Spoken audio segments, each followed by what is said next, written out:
No, you really do. Thank you very much. I like your system. It's a cross breeze, but it's carrying better in this direction. So we want to kick the ball. Yeah, we want to kick that way. Away from the tunnel. Not as big a crowd as you're used to in the high school. Yeah, babe. Let's go. Ready to go? Let's go get it, baby.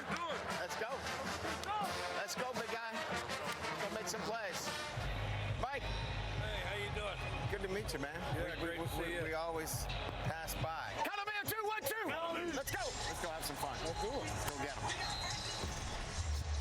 A week ago, that man experienced his first home game at Tiger Stadium. He said it exceeded his expectations. He also mentioned that there were no candelabras at the tailgates because they do it a little different down here in the South. This fan base has an edge, and he knows his team needs that same edge as they open SEC play tonight, Tess. That's right, Katie. Greg, I love seeing BK and Mike Leach meeting each other. All the years they've been coaching, and this is the first time they've met up. He says, nice to meet you. How you doing? It couldn't be more different. Like Mike Leach, very reserved, kind of talked to him earlier today, talked about fishing. That was 45 minutes before kick.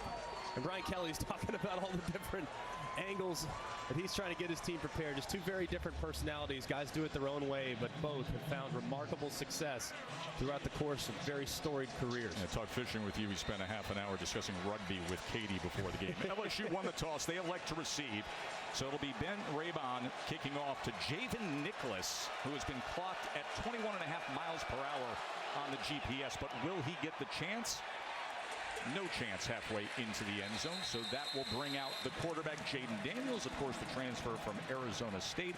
We had a nice conversation with the offensive coordinator, Mike Denbrock, yesterday. He said, listen, he has settled in. There were those around here who had suspicions. Could he make the plays? He's fine. He's been spot on. And they've really done a nice assessment of where he's at and where he's most comfortable. They actually have found, dating back to his time at Arizona State, when they play with urgency and they play with tempo, he's a much more effective player. So you can anticipate a heavy dose of that from the offensive coordinator, Mike Denbrock, tonight to make sure he's eliminating the thought process before the snap and just playing instinctively. Curious how early they get Keishawn Boutte involved in the action. They're going to start on the ground with Armani Goodwin, tackled by Jet Johnson. Jet Johnson, who grew up a Mississippi State fan, used to sit up in the stands and cry every time they lost, he said. Johnson really does a great job in the middle of that defense. This is an aggressive group. They're going to throw you a million different looks. Their challenge of playing against this style of defense. Did not run on the first play. Please reset the game clock to 14:54. The style of this defense, the challenge in playing against it is the complexity. All the different looks, all the different pressures. Zach Arnett, you actually heard Brian Kelly before the game on the Mic'd Up feature, complimenting Zach Arnett, his scheme, and just how difficult he makes it on opposing offenses. Multiplicity of that 3-3-5 defense he's been running. Getting pressure up the A-gap, gets picked up. Daniels goes over the middle and is able to get it complete to Keishawn Boutte, the preseason All-America, he was like a different guy last week when they targeted him 5 of the first 9 plays. Yeah, and obviously making him a priority in this plan as well. A nice throw there to the sideline from Jaden Daniels. Got to get your star players started, and that's exactly what they did right there. 18 yards to Keishawn Boutte. And flag comes in pre-snap. False start. The entire offensive line. 5-yard penalty. First down. Well, James Carter is our official. The entire offensive line, yes, that's one of the discussion points this week because it's a reshuffled offensive line. Very much so, and against a heavy pressure front, they're going to have to be dialed in. Charles Turner is starting for the second week in a row. Dellinger slides out to left guard, and then Emory Jones, a true freshman, he's starting at right tackle. So 2 freshman tackles for the LSU Tigers. Think about how rare that is in this league. Here's Daniels now on 1st and 15. Plenty of time. This is what he does best with the legs, going across that tiger eye before Jet Johnson gets to him. Crossing midfield is Daniels. That was a good job there from Jaden Daniels. He didn't take off too soon. Felt like against Florida State, the first read wasn't there, he was gone. That time he gave it some time to develop, saw the Red Sea part, got north and south for a nice gain on 1st and long. Well, it's nice when your quarterback can get you 13 yards when it's 1st and 15, and it sets up a play caller's dream of 2nd and 2. Second down, a couple of yards. A local 5 o'clock rare kickoff time here in Baton Rouge, and that gives you the interesting shading as you see the sun covering half of the field. They're used to the local 2:30 kicks or the primetime kicks, so this is a crowd that's filling in. They're getting their last sip at the tailgate. And they say, hold on a second, 5:01?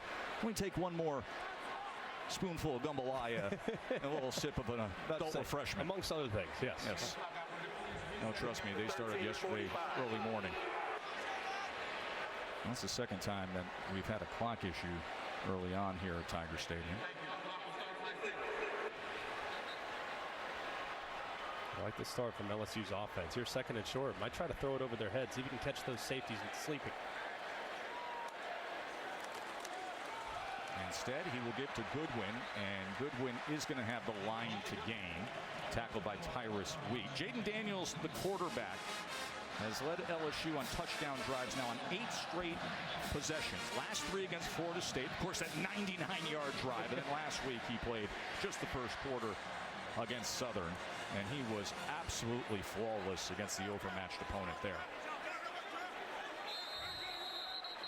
And again, they're pointing at the line.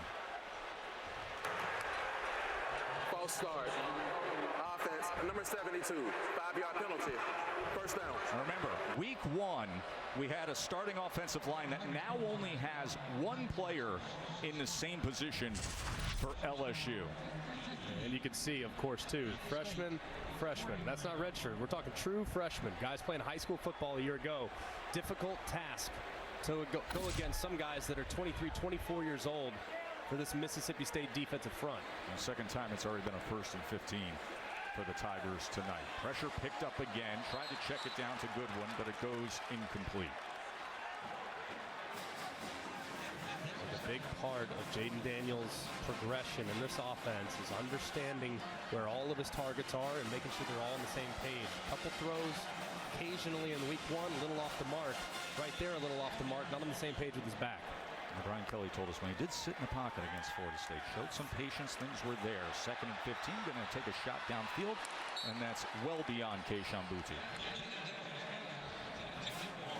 He's covered by DeCam Richardson. So difficult, too, when going against a group like this that loves to heat up the opposing quarterback. Here in a 3rd and long situation, if I'm Zach Arnett, I'm not bringing the house. I'm going to try to tackle in space. And if I'm LSU, if I see pressure, I'm thinking screen immediately. So I would leave it on the quarterback, see what you're getting in the pre-snap look, and then maybe make an audible based on how they're aligned. And timeout is going to be called by LSU. When we come back, Tigers will be facing a 3rd and 15 from right here at Tiger Stadium on this opening drive.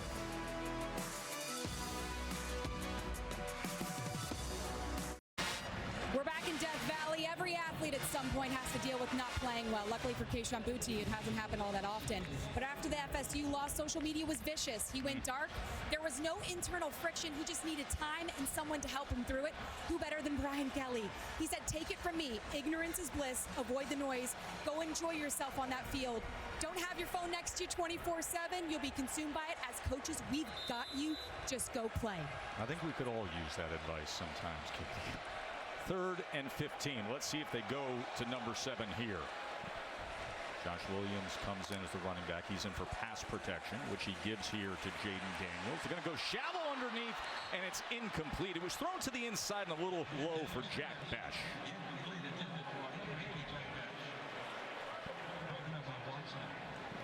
Ball's thrown a little bit low, but you're going to get zone droppers pretty much everywhere defensively. Just zone droppers all over the place. Work the underneath route. The problem is when you have zone and you're on a shallow cross, you cannot continue running. You got to sit it down. That's what I think Jaden Daniels is expecting from his wide receiver there. Bramblett punting away. And it takes a bounce and rolls inside the 15. Well, you think air raid offense, you think Will Rogers and the receivers. Rick says, hold on a second. Look at the running game. Not last week. Take what the defense gives you. 5 defenders in the box. Mike Leach traditionally just beat his head against the wall. We're going to throw it anyways. Not against Arizona. They decided to hand the ball off on 10 of their first 15 snaps. Here's another play later in the sequence. 5 in the box. Just take it. You got 2 backs back there, and there's a newfound emphasis for this offense on the running backs to get downhill. Very, very talented at running back, and of course, it's Couple that with a dangerous passing attack, this offense could potentially become deadly. Two very good running backs. Dylan Johnson is going to get the start. He's flanking Will Rogers. Will Rogers is third year in the system. Statistically one of the best in the SEC. Rogers is going to go to Johnson out of the backfield, and Johnson is wrapped up after a gain of just 2 yards. Greg, take us through the Chick-fil-A impact players. And it's those two running backs from Mississippi State, Dylan Johnson and Woody Marks. These two guys, how they can contribute in the pass game as well, off the charts. And then the speed on the field is necessary for LSU. That's why Micah Baxterville's back there at the second level, and B.J. Ojolari is going to have to bring some fire off the edge to speed up that process for Will Rogers. 2nd and 9. Rogers gets it out quickly to Caleb Ducking, 6'5" receiver. Big target, great option in the red zone as well. Now we mentioned Rogers and his productivity. You see the numbers right there. Leads the SEC in all those passing categories. It's 38.5 completions per game. That's best in the country. Facing a 3rd and 4.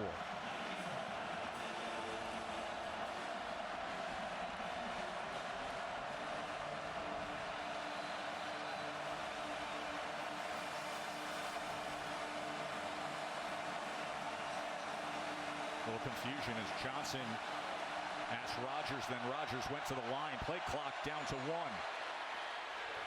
As they run it ahead, and about a yard short of that line to gain. That was the tackle by Harold Perkins, the true freshman from Cypress, Texas, who, Greg, we're going to see more of today. Yeah, Harold Perkins is a very versatile player that they're very excited about. They emphasize the speed at the second level. And as you see, 4th down, is Mike Leach going to go for it here. They're on their own 22. In the shadow of his own end zone. They're on their own 22-yard line. 4th and 1. Let's see if they're just trying to draw them. The numbers are good for a run play inside. They lighten the box. 4th and 1 from their own 22, and they get it. Johnson goes ahead. The Pirate rolling the dice early here in Baton Rouge. Great job there by Johnson, too, getting upfield. It's a good job of collapsing there by the LSU defense, but a little too light inside. And Johnson had the angle with momentum. Not all the onions are in the jambalaya here today. Quickly to the outside as he gets it to Harvey. Big key when playing against Mississippi State, you have to do an amazing job in space when it comes to open field tackling. They're going to create space. That's what they do. That's what this offense is designed for. But when you have the opportunity to drop them in the open field, you must do it. Broken tackles kill you, and that's how the run after catch and the momentum gets created for the Mississippi State Bulldogs. That's the guy that just went for it on 4th down from his own 22, and now his offense stays on the field as he always stays calm. 2nd and 6, short pitch, Johnson straight ahead, and another 1st down for Dylan Johnson, who runs so hard, 215 pounds, his junior running back. Major Burns with the tackle. It's just crazy to see Mike Leach run the ball this much. I've known him. I was committed to Mike Leach at Texas Tech. And his recruiting pitches, don't worry, we'll never run it. You're going to throw it a million times. Now, it's unbelievable to see how he's willing to take what the defense is giving him, and as a result, it's opening up some lanes in the passing attack. Woody Marks come in at running back now. And you saw big number 90, Hillary, surging into that A gap. I like the idea of what would have happened if you stayed committed to Mike Leach. Outside. What would have happened to Nick Saban in the time? Number 92, 5-yard penalty. 1st down. AT&T 5G Skycam with us today, giving us these great looks from here at Tiger Stadium. They had that recruiting trip to go see Coach Leach out at Texas Tech. Hey, who was the young coach who picked you up, the grad assistant? It was Lincoln Riley. Whatever happened to that guy? He's doing okay out there on the West Coast. Tough one tonight against Fresno, though. Don't sleep on fighting Jake Hainers. 1st and 5, Woody Marks, not much there at all. Mike Jones, his 2nd year with LSU, is part of the Clemson College Football Playoff team in 2020 with the tackle. Talk about that Leach coaching tree a little later on because it is as impressive as could be.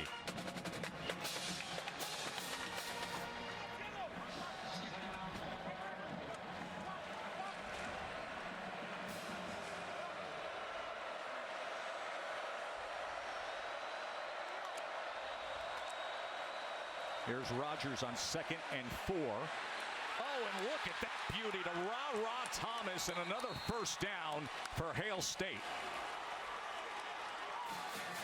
That's a beautiful throw there from Will Rogers down the field, holding up his wide receiver Thomas on the back shoulder, saw that the defender's back was to him the whole time, through a perfect stop, and it's another big play for Mississippi State. Chunk play of 20 to Ra Thomas. 9th play of Mississippi State's first drive. Here's Marks trying to get to that left side and catches a seam.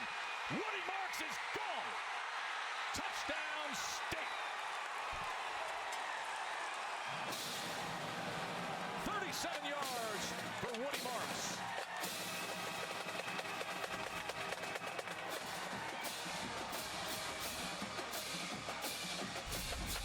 And you're going to see the defender slide out inside, and then there's the defensive back to the outside. Major Burns has a good spot. They're set up in phase, and he just misses the tackle. And then you can see Woody Marks, the top-end speed, and the newfound commitment to getting downhill, finding pay dirt on the opening drive. This is where they have struggled. A missed PAT. Raybon misses it. Last week, Biscardi missed the first 2 of their game. So it's 6-zip. But man, oh man, this offense with all the weapons. And Woody Marks full steam ahead in Baton Rouge. 6-zip, Mississippi State.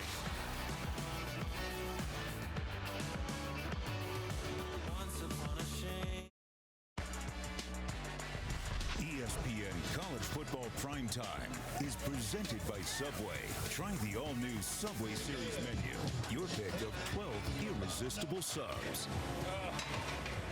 You know, when you need a canoe oar to get that jambalaya going, did you see that fried catfish there? Yeah.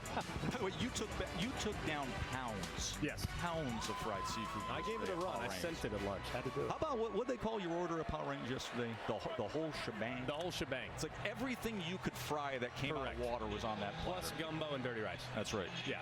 Yeah, because you can't do without the gumbo and dirty rice.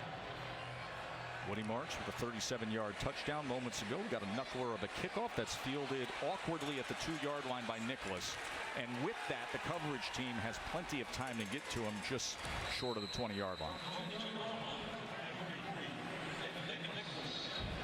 After this game, we're not done, as there will be some football under the lights in College Station. Quarterback change for the Texas A&M Aggies. Out is Haynes King. In is Max Johnson. Will he ignite some life into that stagnant Aggie offense, as Van Dyke and Miami have been pretty good as well? We'll discuss it always, like we do every single week on Always College Football on ESPN's YouTube channel, anywhere you get your podcast. Now, this is the return of John Emery at running back, and he's tackled right at the line of scrimmage. He's back from a lengthy suspension, was academically ineligible all last year. His last carry prior to that right there was December 12th of 2020 against Florida. So, Greg, 643 days between carries of the football for John Emery. You know he's fired up to be out there, that's for sure. Coach Kelly says he's going to watch him close. Obviously hasn't played a game in a while, so what's his fatigue level going to be? But he's a natural-born runner and should get plenty of opportunities as the season goes along. 2nd and 9 for Daniels. There are 2 receivers there, including Emery, but it goes to Brian Thomas, and Emery just got lit up, Katie. Yeah, he did, but when I spoke to him pre-game, he said, I need to get hit, and then I'll start feeling good about myself. He said, I am so nervous. It's been 600 and something days since I last put on a uniform. I've been waiting for this day for so long. I'm excited, but I'm nervous. Give me 3 or 4 touches. I'm going to be good. Well, if he was nervous before the first hit, he should not be nervous anymore. That was a big one there, delivered by Mississippi State's defense. And Jackie Matthews, the strong safety, coming up and getting to Emery. Now 3rd down and 2 as Emery will take the carry on 3rd and 2. And this is going to be about a half-yard short as Matthews was involved once again.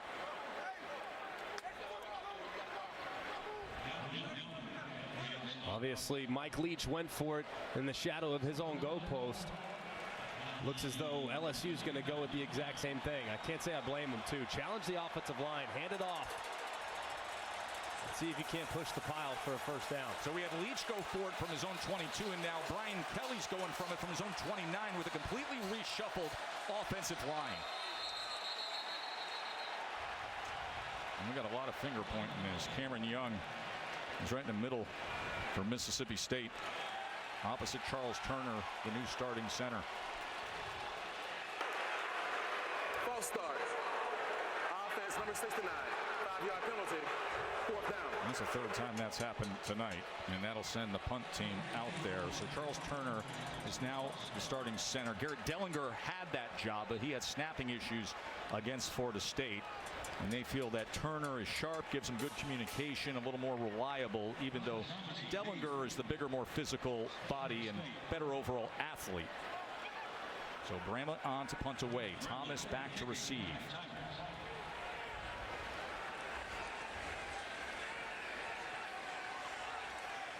Jay Bramlett as he looks to drive this ball.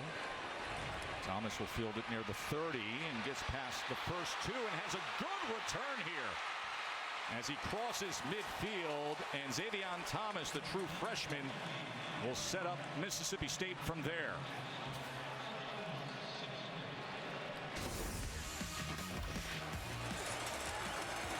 Welcome back to college football, John Emery. Will Rogers and the Bulldogs back on offense when we come back to Tiger Stadium.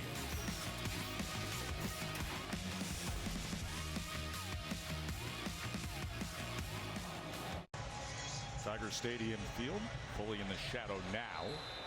Joe, Greg, and Katie with you here. LSU trailing Mississippi State by 7 after a 22-yard punt return by Thomas.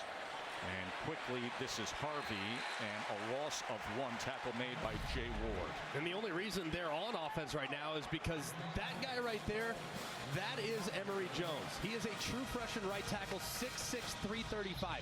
His responsibility is to force guys back in and to make sure that nobody blocks the punt. He takes it a step further. He actually makes an open field tackle at 340 pounds. That is ridiculous. All he had to do was force it back into some of his guys that were coming on pursuit, but he did it himself. Just an unbelievable play by the freshman. It really is. You do not see that. 2nd and 10. Rogers running out of time and taken down by B.J. Ojolari.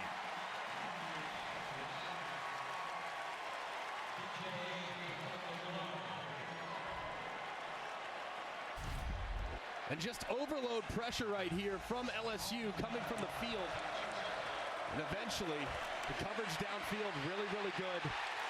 But they cannot keep Ojolari in check long enough. He finally gets home and drops Rogers for a nice loss. Especially when he's going up against Dylan Johnson in pass protection. Ojolari, one of the best there is in all of college football, off the edge. And that makes for a 3rd and 19. They drop 8 against the air raid, and what a strike. A yard short of the line to gain is Rufus Harvey, but a good connection from Rogers. It's going to be 4th and 1. Remember, Johnson carried it straight ahead when Leach went for it and converted on 4th down from his own 22 on their first drive.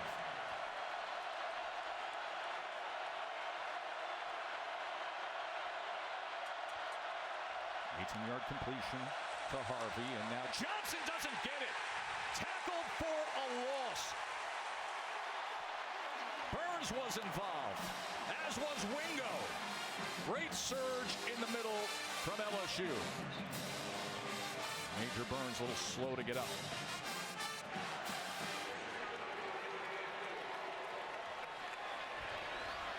So a turnover on downs with just over 3 minutes to go here in the first quarter.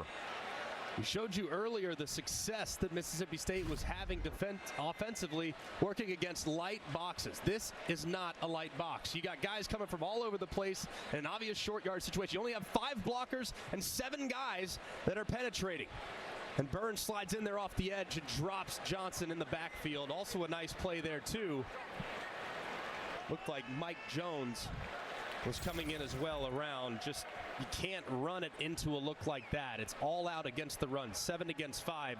The defense is going to be advantage every single time.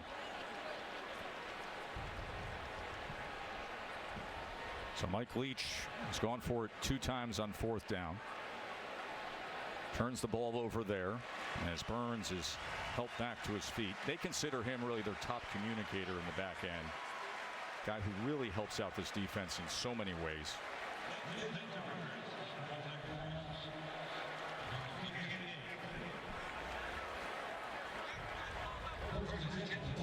Well, Tess, Greg, you guys could imagine Brian Kelly spent some time with the offensive line during that last break, and he said, look, we can move the ball on these guys if we stay on schedule. We just have to settle down, clean it up, and then he called for Charles Turner, the starting center, to get everybody on the same page this next drive. Yeah, those 5-yard pre-snap penalties, it's understandable on the road, but at home, I mean, it just can't happen. Not when you're going against a defense that's this aggressive and makes it so tough on you. LSU takes over at the 41.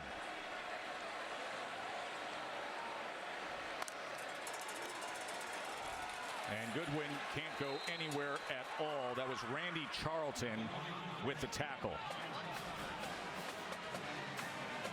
Some of the teams that have had some success against Mississippi State are the teams that have spread it horizontally. Texas Tech, Ole Miss, they made a living getting the ball out of their quarterback's hands and stretching the field vertically. If you try to go right at them and play them in a phone booth, you're going to lose. But if you stretch the field, you have a chance. And so far, LSU hasn't really opted to do that. Mason Taylor in motion on 2nd and 10. Daniels looked to the left, didn't like what he saw, and he's not going to like Nathan Pickering wrapping him up. Pickering, who had an interception in a key moment in the 3rd quarter last week against Arizona. Right there, just really got muddied up.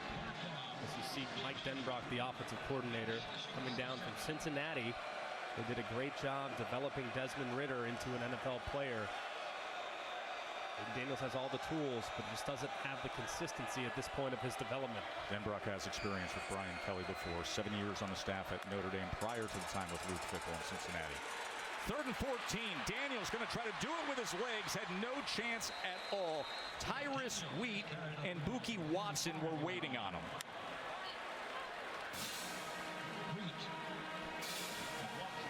Zach Arnett's got to be really excited with what he's seen so far. Really haven't given up much outside of that one big run by Jaden Daniels early when they just got a little bit too deep in some of their drops. So far, it's been a really nice start from Mississippi State defensively. Bramblett on the punt again. 3 drives, 3 punts for LSU. Oh, that had a chance inside the 5, but it took the hop into the end zone. Well, we mentioned it earlier. You were talking about how at one point you were committed to play for Coach Leach, and Lincoln Riley picked you up at the airport as an assistant coach. But this coaching tree that he has, I think it's one of the best in all of football. It really is. I mean, an offensive and defensive guys. I mean, Dave Aranda coming from the tree is somewhat surprising, obviously, but most of these guys have cut their teeth on the offensive side, scoring points, and of course the air raid. There's not a single offense in college football that doesn't have an air raid player too. It's just he's completely revolutionized offensive football there in the mid-2000s, and now obviously after his trip to Washington State, you can see it really starting to work here in the SEC as well. Newfound commitment to the run game too. He's going to have some of his former assistants smiling because Dana Holgorsen once told me that he got kicked out of the air raid club because he ran it too much. Don't run it too much. Coach Leach, we asked him about the coaching tree the other day. He said, listen, I get excited about it. I love when he said, you know, the day I hired most of them, I thought they'd be pretty good. Yeah, pretty good. How about it? Lincoln Riley, Dave Aranda, kidding me, Dana Holgorsen.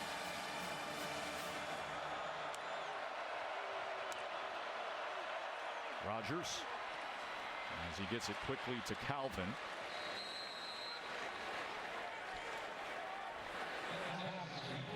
One thing he's changed too, Mike Leach traditionally has been a high-octane tempo guy. When you think about Tennessee and you think about some of the guys that Sonny Dykes and some of the others that have come from the tree, they really want to run as many plays as humanly possible as quickly as possible. Mike Leach has really evolved to the point where he's more of a ball control offense, and it's pretty crazy just how that evolution has helped the defense, especially at Mississippi State. And look at that little piece of paper just folded up. You don't got the big laminated thing, just a little piece of paper that he throws in his pocket. Will Rogers has started this game 7-7 for 48 yards. Marks had the 37-yard touchdown. Marks and Johnson in the game together right now. 2nd and 1. Rogers to pass. Has all day to think about it. But good coverage downfield, and Mekhi Wingo was eventually running down Will Rogers.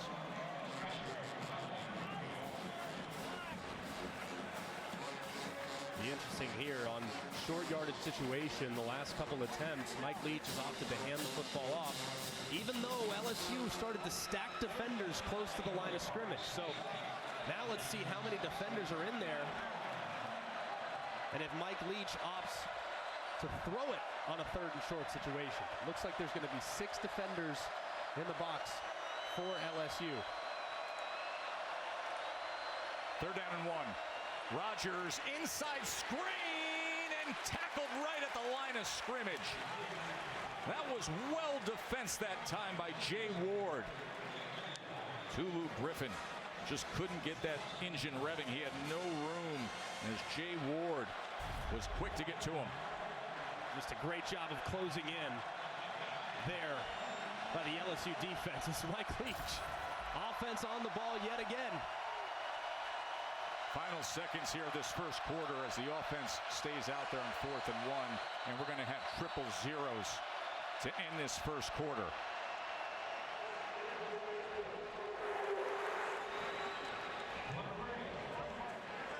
End of 1 here at Tiger Stadium, the SEC opener for both Mississippi State and LSU. First time Leach and Brian Kelly have met up. And it was Woody Marks racing his way for 37 yards and a score. 6-0, Hail State.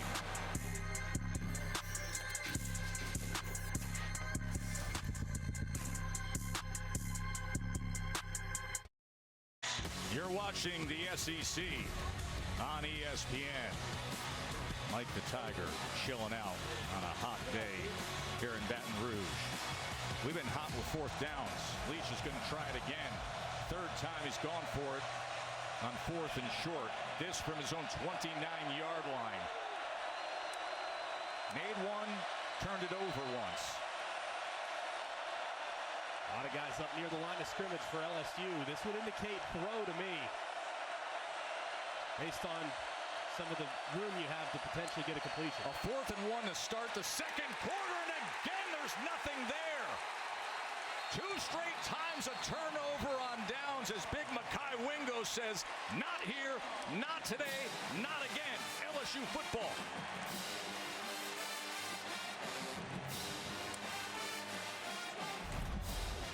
There's just too many guys in there. I mean, you just can't. As they're starting to collapse on it, Will Rogers not a huge threat to pull it on his own read. He can and will, but either way, there's only 5 blockers. Will Rogers has to read the end man on the line of scrimmage. Ojulari crashes. Will Rogers has to pull that and take it himself because you just don't have enough blockers play side to be able to pick up a short yardage situation. Good job by the linebacker, Mike Jones, as well. Best LSU starting field position. Last 2 drives have been a 3 and out for Jaden Daniels and the Tigers. Pressure, but he dumps it off to Williams, and Josh Williams just makes the most of it to try to get back towards the line of scrimmage before Buki Watson is able to make the tackle.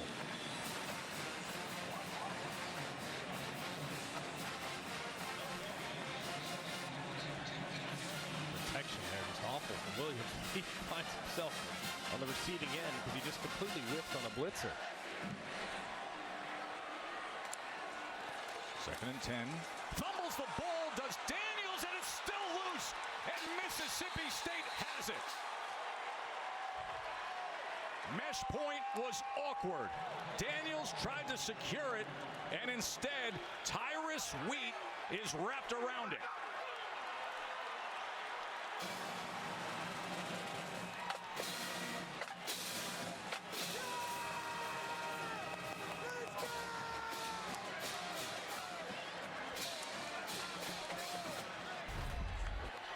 And this is just really bad right here. Look at the mesh point here in the middle. All right, as soon as that running back gets across to the left hip and he's outside the frame, that has to be an automatic give to the running back. If you get past, and anyone that's ever done zone read or triple option, veer, you name it, you have to make your decision before the ball crosses your lead hip. That time, Jaden Daniels tried to make it way too late, or Williams held on too long, but either way, just really poorly done on the mesh. Rogers, as he goes to Ra Thomas right away, and we go to Matt Berry in studio. Joe Tess, happy College Football Saturday. Time now for your All-State Mayhem moment. Final play from Boone. App State down 28-26. Chase Bryce really doesn't have anywhere to go. Short throws it. Watch what happens. Tip, deflection, Christian Horn, ball game. It is getting weird in Boone again. App State at the buzzer, 32-28. Matt, that is outrageous. Jameer Calvin with the reception for Mississippi State. I mean, Greg, it was thrown short of the end zone, the Hail Mary. That was at the 5-yard line. It was perfectly executed by the jump man, though. Tip it to the guy that's out in front, and then they secure the edge. It was like a toss sweep. Things are getting wild at the Rock right now. Game day this morning. That place, Boone, I'm telling you, put it on your bucket list. It is awesome. Can you imagine? They were partying deep into the night last week. Here they go again. 2nd and 4. Rogers going to try to leak out of that pocket, and he will have the first down as he was eventually tracked down by Jay Ward. This is part of Rogers' game that's very underappreciated. He's not going to necessarily carve you up with play. Like, no defensive coordinator is going to install the plan saying, hey, we got to make sure we're careful about this guy taking off and running. But he can keep you honest and extend drives. A good job right there getting north and south and not taking the hit in the open field. So 6 yards from Rogers. First down just past midfield.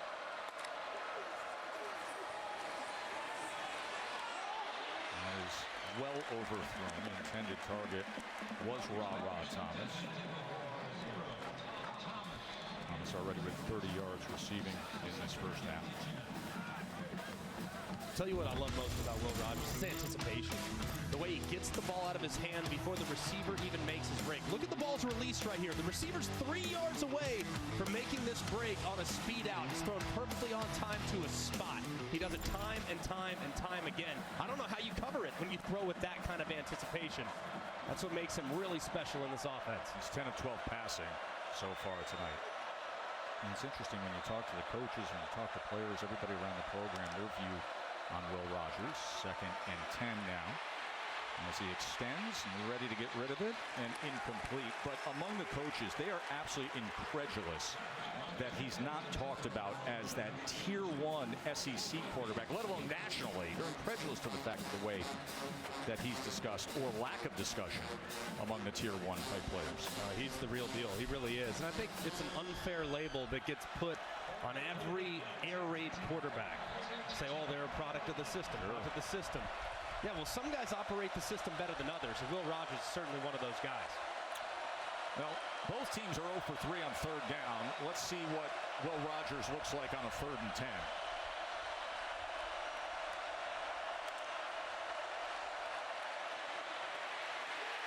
Ball is out! Mississippi State is able to secure it. Sack fumble on 3rd and long. Savion Jones getting involved. You see B.J. Ojolari high-fiving, and Nick Jones was able to secure that ball from Mississippi State, the left guard. I mean, look at this alignment, though. I mean, you have 3 guys that are head up or outside the tackle, all overloading it. I mean, it's just really difficult. If you overload it, there's 2 guys to block 3. The center has to get all the way out there, and he can't get there in time. As you can see, Jones coming in from behind and making a play. It's just a complete overload, and it's so difficult. Ball's got to come out. That one's on Will Rogers. Archer Trafford going to try to pin LSU here. Reverse rotation punt. And fielded at the 5-yard line by young Greg Clayton. And with that, LSU is going to have poor field position. Marcus Banks on special teams with the tackle. Clayton said, I'm going to field this. And Mississippi State special teams didn't have a problem with that.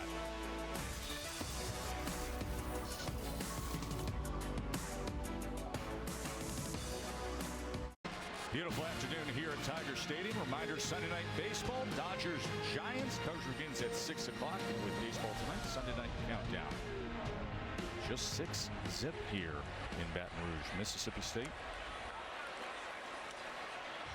Goodwin is able to get some breathing room to the 8-yard line. Boy, what a difference a week makes. Right? You play an overmatched Southern team. You have 5 straight touchdown drives. You go against this veteran and difficult to match up with Mississippi State defense. 3 punts and a fumble. Yeah, and they are physical too, man. I mean, it is going to be a war in the trenches for this young offensive line, especially a tackle. 2nd and 8. Daniels from his own end zone. It'll be 3rd down and 8.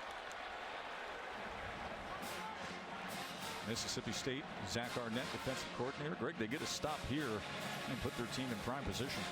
Yeah, absolutely. Your goal as an offense when you're backed up is to pick up 1 first down just to make it easier on your punter. Right here, obviously difficult line to gain here on 3rd and medium. Got to think at some point they're going to find Neighbors. It's been quiet so far. He's down here at the bottom working against soft coverage. You have to have a 3rd down conversion in this game. That is Neighbors now in motion in the slot. 3rd down. Daniels going to try to run for it, and that is clogged up as he is brought down in the middle of that defense. That was DeMonte Russell who wrapped him up. Zach Arnett, boy, is he a attention-grabbing defensive coordinator. Another good pressure there from Mississippi State too. I mean, there were a couple guys open for LSU. It just, the protection kind of collapsed, and Jaden got uneasy. As you can see, Brian Kelly very frustrated with his offensive performance so far. Bramlett now punting out of his own end zone. He came over from Notre Dame with Kelly. Got to set up the return. Got good hang time, and that forces the fair catch at the 41-yard line. Bulldogs with the ball when we return to Tiger Stadium.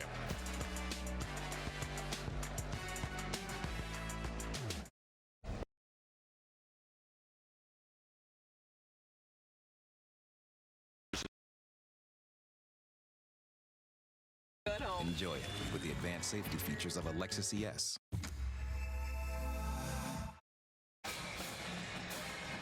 Welcome back to Death Valley. Mississippi State with a 6-point lead, but the last few series has not gone well for the Bulldogs. So Mike Leach brought everybody on the offense together on the sidelines, offensive linemen, his receivers, running backs, and Will Rogers. He was all over the receivers, guys. He wants them to be more physical. He said, open up your hands at the line, make some contact and get some separation. He told Will Rogers, you got to get rid of the ball a little bit quicker. Well, Katie, as we know, Will Rogers is not going to be afraid of getting the message across. Leach said to us the other day, he said, this guy's not afraid of being a leader. Ever since he was a freshman, we put him in the starting lineup. He will control that locker room. No doubt about it. And he needs to, right? A lot of new faces from time to time that shuffle in, but he's been the guy now for 3 years. And if the offense isn't quite in rhythm, it's going to fall on him, especially with some of the overload pressures that LSU's brought so far. LSU defensive front done a good job in some big spots. Woody Marks struggling to find much there. He was tackled by Roy. Also getting in was Baskerville. Last week he had a pick 6.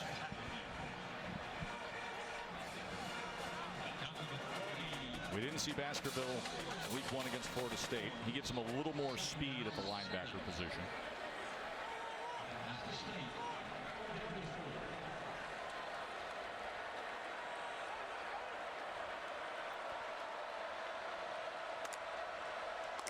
Second and 7.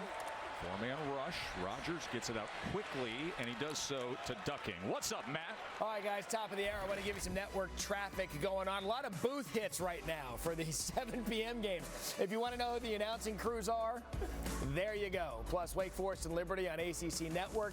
That way, McElroy knows how to set up his iPad in the booth. There you have it. ESPN, ESPN2, ACC Network, and Plus. guy's got every piece of technology working nonstop on a Saturday. If there's a way to watch a game, he'll get it done. I love ball. 3rd down and 1. Marks in the backfield with Rodgers. Remember, Marks had the big touchdown run earlier today. He gets the call on 3rd and 1, and he will have the first down. And that's the first 3rd down conversion of the game for either team. They were combined 0 for 8 prior to that. And that was a good look to hand the ball play side right there. LSU only had 3 defenders on that side of the center. That means you have 3 blockers. The center, the right guard, and the right tackle. They were able to lock up, and Marks was able to surge forward. So finally, for the first time in a while, it felt like for Mike Leach and this offense, they had some favorable numbers in the run game. See Miami and A&M coming up later. Max Johnson will be the starting quarterback for A&M. Of course, started 12 games here for LSU. Out of the backfield this time is Price, and Price is torn down by Jay Ward. A tackle for loss. The veteran leader of the defensive backs, Jay Ward. That's a great play there.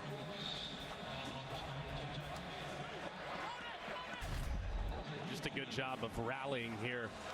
LSU's defense doing a really good job of fighting off the blockers for Mississippi State. This is a group that traditionally does a pretty good job blocking on the perimeter.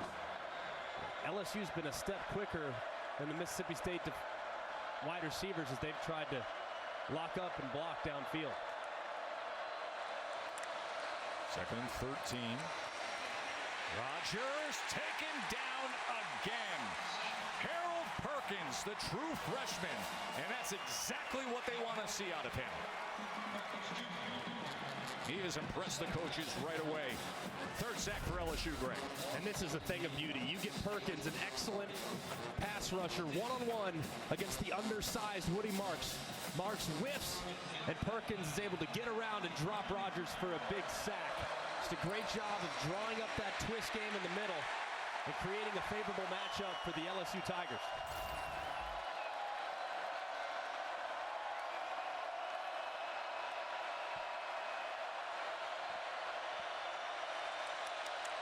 Third and 23. Rodgers pressured again. Marks just gets the check down and can go absolutely nowhere. DJ Ojolari, so active, freshened up, sat out last week. Baskerville involved there. Another great effort from that defensive front of LSU. And Matt House, the defensive coordinator for LSU, has to be thrilled with what he's seen so far. Both defensive coordinators, they're 2 or 3 steps ahead of the opposing offense. Been mixing looks, been mixing pressures, and have found a decent amount of results here through the first 2/3 of this 2nd quarter. New punter for Mississippi State. That's George Georgopoulos, the grad student. Greg Clayton back to return. Heels on the 17-yard line. Georgopoulos boots it away. Gets a good strike of the ball. Fair catch down near the 10-yard line for Clayton. 51-yard punt for George Georgopoulos. Just over 6 minutes to go. Will those Tigers be roaring before halftime?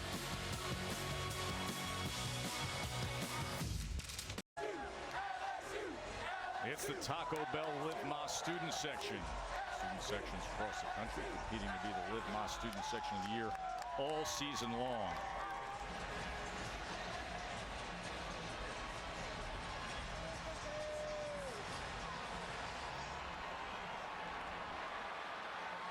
Their Tigers are getting the ball just over 6 minutes to go before half at their own 11-yard line.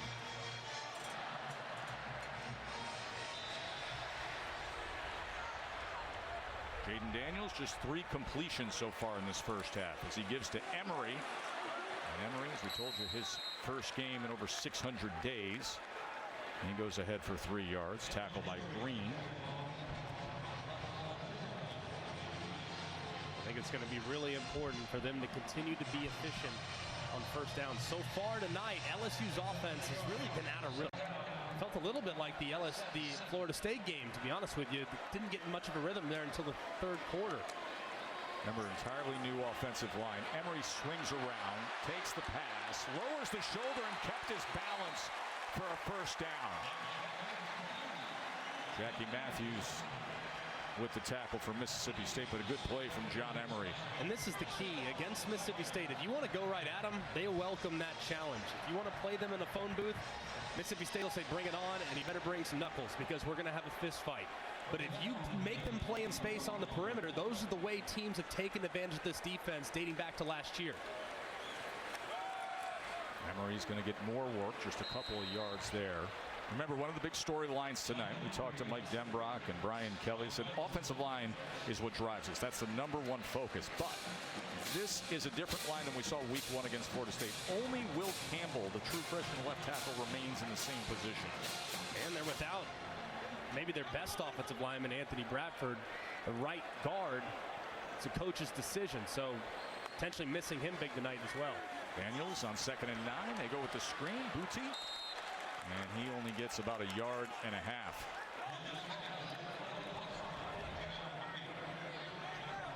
Tayshaun Booty was slow to get involved against Florida State. Last week they got it to him early. 5 of the first 9 plays. And tonight 2 receptions for 20 yards with just over 4 minutes to go before we get to Matt, Jesse, and Joey in the halftime report.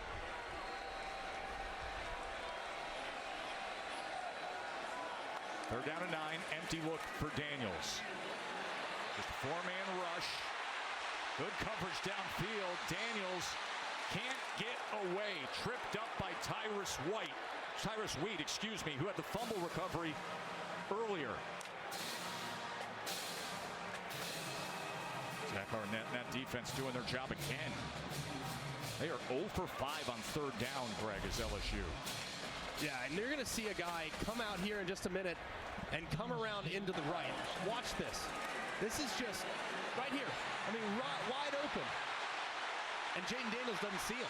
I mean, you have to be able to survey the field. You make that throw, it's an easy pitch and catch. He might still be running. 5th punt of the day already for Bramblett. And another good return from Thomas. Xavion Thomas trying to get to the edge, and he gets to midfield. And it was Bramblett, the punter, who had to angle over and get to him. A 49-yard punt, but a 26-yard return for Thomas. As Thomas makes a guy miss, and the third phase, which has plagued LSU throughout the first 3 weeks, continues to be a problem tonight as Mississippi State on their side of the 50.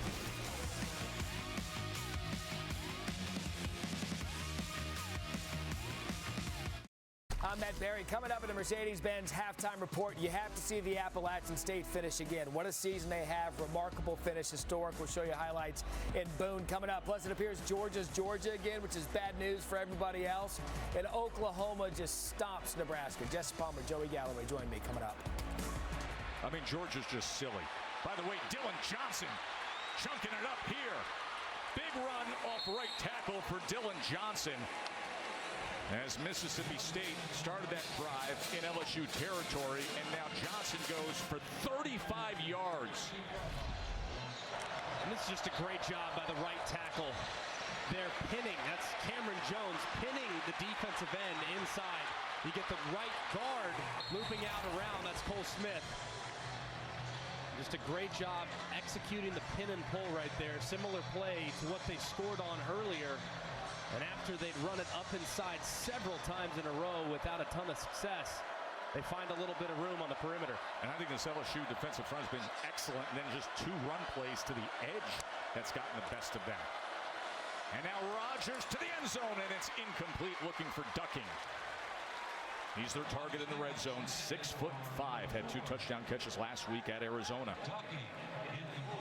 And this is where this offense, especially as you get closer and closer and closer to the goal line, this is where the air raid offense becomes human, because you can't spread the field vertically. They're a little bit limited with some of their pass concepts because you can't run out of the back of the end zone. So this oftentimes a little bit trickier, not from this distance on the 12, but as you get closer to the 5 and inside the 5, it becomes very difficult. 2nd and 10 from the 13. A-gap pressure, gets picked up, going to the end zone, and it is a touchdown, Ron Thomas. Great body control, ball skills, and score it for State. He was matched up with Richardson, and he got the best of him.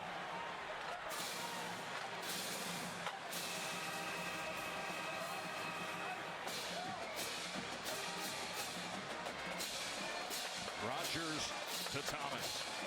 Quick strike after the big run by Dylan Johnson. Remember, extra points have been an adventure. Raybon missed earlier. Last week, Biscardi missed the first two.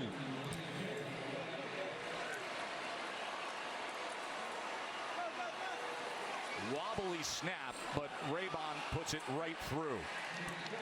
13-zip, Mississippi State, quick strike. It was just 3 plays, 48 yards, taking 54 seconds. And this is big time by Will Rogers. It's an overload pressure.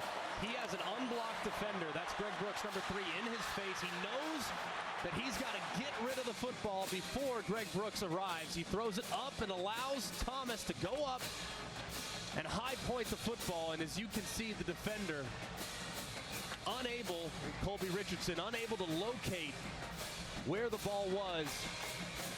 It's a nice catch there by Thomas, taking it off Richardson's helmet. Beautiful throw and catch and terrific execution against the pressure look brought by LSU.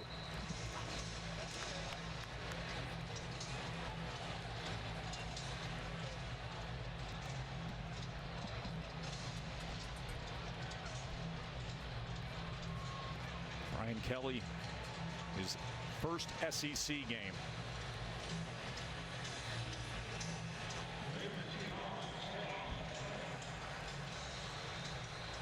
Will Rogers, 12 of 16, 92 yards. A touchdown moments ago. Woody Marks had the big touchdown to open up the scoring.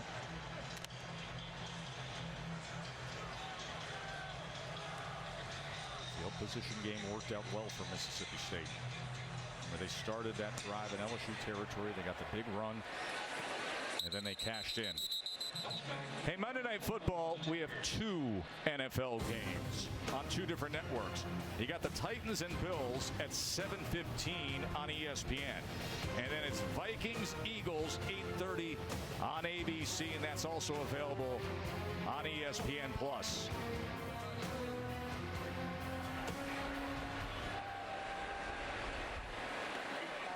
Keishawn Boutte, only 2 catches for 20 yards. Yeah, and at some point, they got to start force feeding him. And Jaden Daniels really does. He needs to keep his eyes downfield. Did a great job of that last week. Hasn't done as good a job of it tonight. Daniels going to check down to Williams. And Williams will go ahead for 8 yards before Buki Watson tackles him. 2 timeouts remain for LSU as we come under 2 minutes to play in this first half.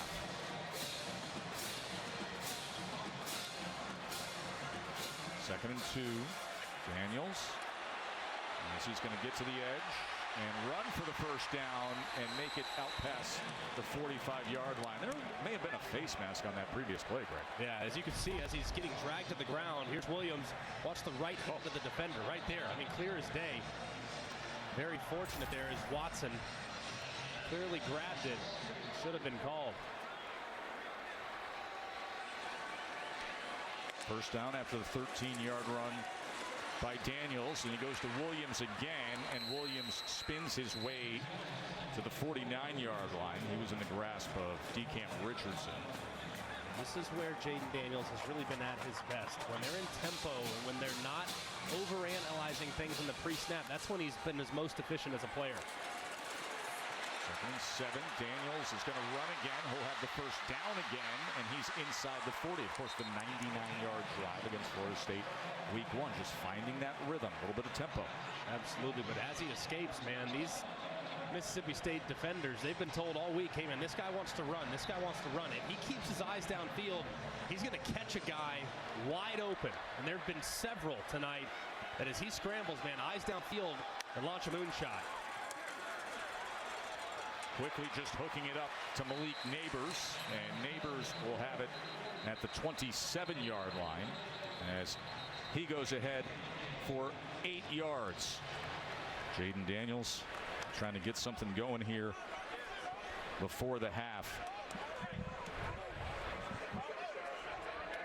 You know, you brought it up about just finding that rhythm and getting a little bit of pace. pace. We were talking to Brian Kelly yesterday, and he said, listen, you can look at the play clock, and if he snaps before 15 seconds, he's fine. He actually likes that. But if it goes past 15, starts to overanalyze, starts to think, looking over the defense a little too much. Yeah, you call it paralysis by overanalysis. And sometimes if you're thinking too much, you're not playing very fast. Right. And I think part of what makes him a great player is his athleticism and his ability to improvise and make plays off schedule.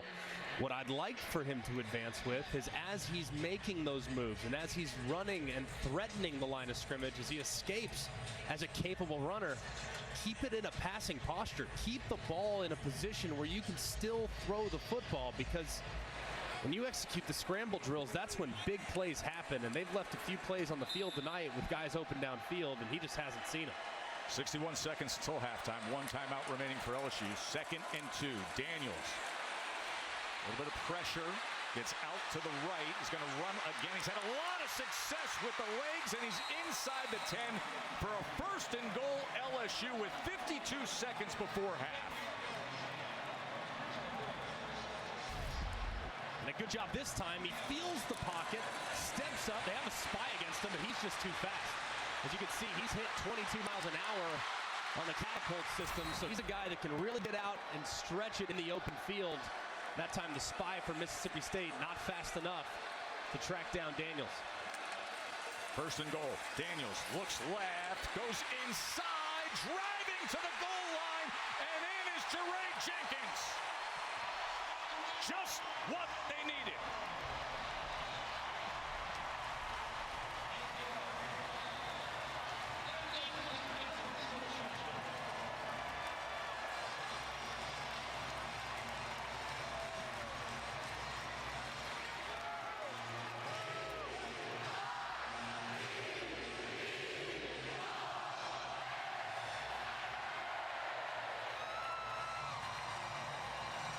Jenkins, who had the touchdown catch on the last play of the game in the thriller week 1 against Florida State.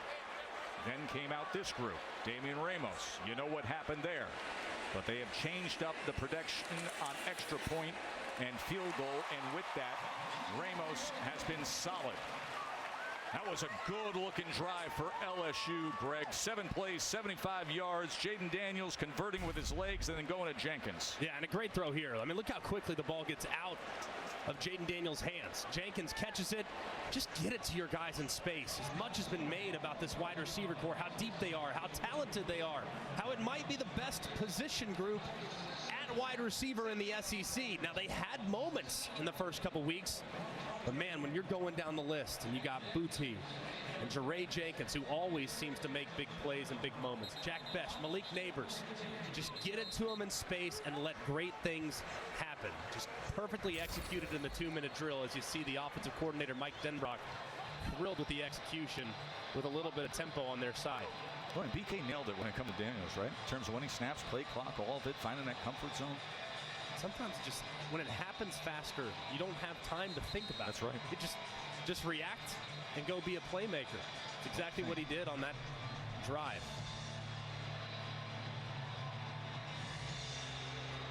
You can see an LSU player. And that's Jenkins. That's Jenkins who just scored the touchdown.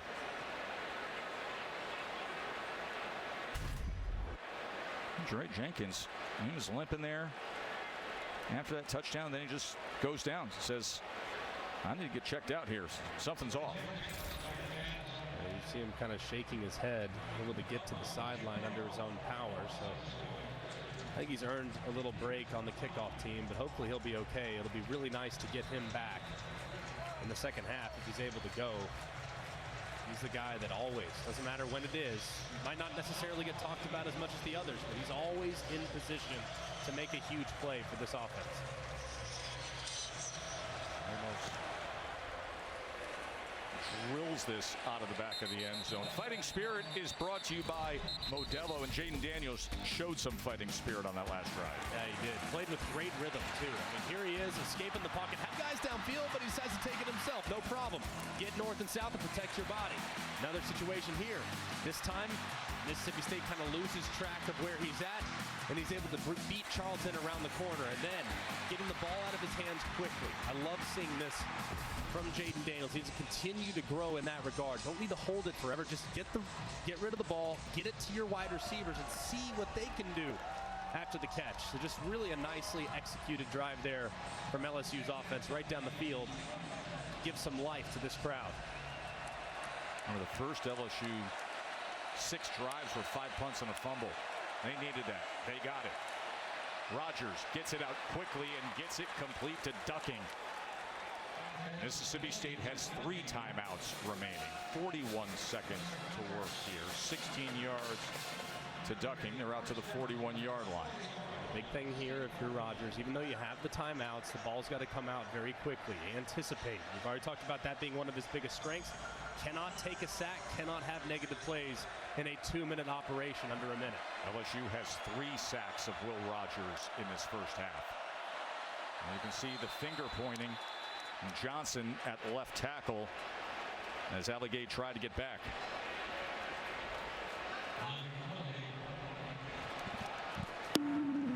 Outside. Defense, number 11, in the neutral zone, causing the offensive player to react. 5-yard penalty. First down. Johnson was quick to react at that left tackle spot, get the penalty. Remember, the left tackle last year was Charles Cross, who was off to the NFL as the 9th overall pick. First and 5. Here's Marks, and Marks is dragged down by Micah Baskerville. It's a great play by Baskerville. Wow. I mean, we talked about his speed. I mean, goodness gracious. A timeout by Mississippi State. I mean, watch where he's at. He's right here, and look how quickly he closes. I mean, they talk about his speed. He recognizes it, gets right over the top, immediately in a beeline, and drops Marks. There was a lot of room. If he's not there, it's a decent amount of room. He gets one-on-one against Major Burns there at the 3rd level. Hey, let's talk a little SEC football next Saturday, and we'll remind you that SEC Network Plus will have number 1 Georgia against Kent State. Tulsa's going to take on Ole Miss at 4. At 7:30, it's this LSU team against New Mexico on SEC Network Plus, and Bama and Vandy will be in prime time on the SEC Network. Bama was hosting UL Monroe today. You can imagine what that's been looking like. Bryce Young left the game after 236 yards and 3 touchdowns. Jalen Milroe getting some time at quarterback. 2nd and 2. Rogers. He's got a lot of time but doesn't have options, so it'll be 3rd down with 29 seconds remaining. Obviously, thinking about points, thinking about the drive that you're putting together, but the first priority naturally in this spot, or at least for anyone not named Mike Leach, is to get the first down. Mike Leach probably like, all right, doesn't matter. You get it, you don't. We'll go for it on 4th. But either way, this right here, this is where you totally emphasize getting the first down far more so than trying to pick up chunk yardage. 3rd and 2. Rogers, that's incomplete. Had his man over the middle in Harvey, but they couldn't connect. So it will be 4th down. And I know Mike Leach is really aggressive, and I respect the heck out of him for that. He does his own thing and does not care about what anyone else says. You can't care less. It's impossible to care less. This is too much. I mean, like, you're only 15, 16 yards away. You're 1 throw away from giving LSU potentially 3 points. So you have to be a little conservative every once in a while. But I'd be real mindful of the fake if I'm LSU. And that's why they're in safe. There is no return man. On 4th and 2, base defense as Georgopoulos will punt away. No return man for LSU. And with that, it checks up at the 11-yard line. But we've seen plenty of 4th down plays, Greg. Yeah, they have not been scared to go for it. Here's the first one when they were successful. But they have not been as successful recently. They've gone with a similar play, and the overload defensively that you are seeing from LSU, they are just crashing on the running back. At some point, if they get back into a 4th and short yardage situation, they need to pull that zone read and let Will Rogers pick it up. He's not going to run 75 yards to the house, but he can get you 3 or 4 yards to keep the drive alive. So anticipate as they move forward into the second half, them finding more solutions on short yardage situations, because that's hurt Mississippi State so far here in the first half.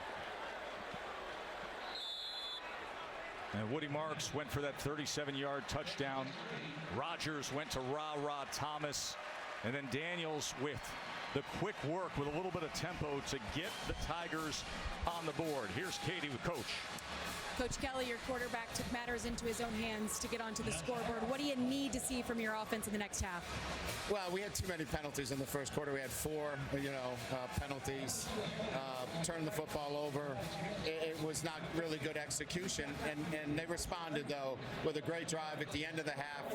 Our defense played great. Their defense is playing great. It's, 13-7 at the half, and we're going to have to play better in the second half. And, both teams are scrapping for every yard right now. Thank you for the time. Thank you. They really are. Both defenses have had plenty of moments. 13-7. Let's head to the studio for our halftime report with Matt, Joey, and Jesse. Gentlemen, take it away. ESPN College Football Primetime, presented by Subway. Joe Tessitore, Greg McElroy, Katie George with you as Mississippi State has a 13-7 advantage at the half over LSU.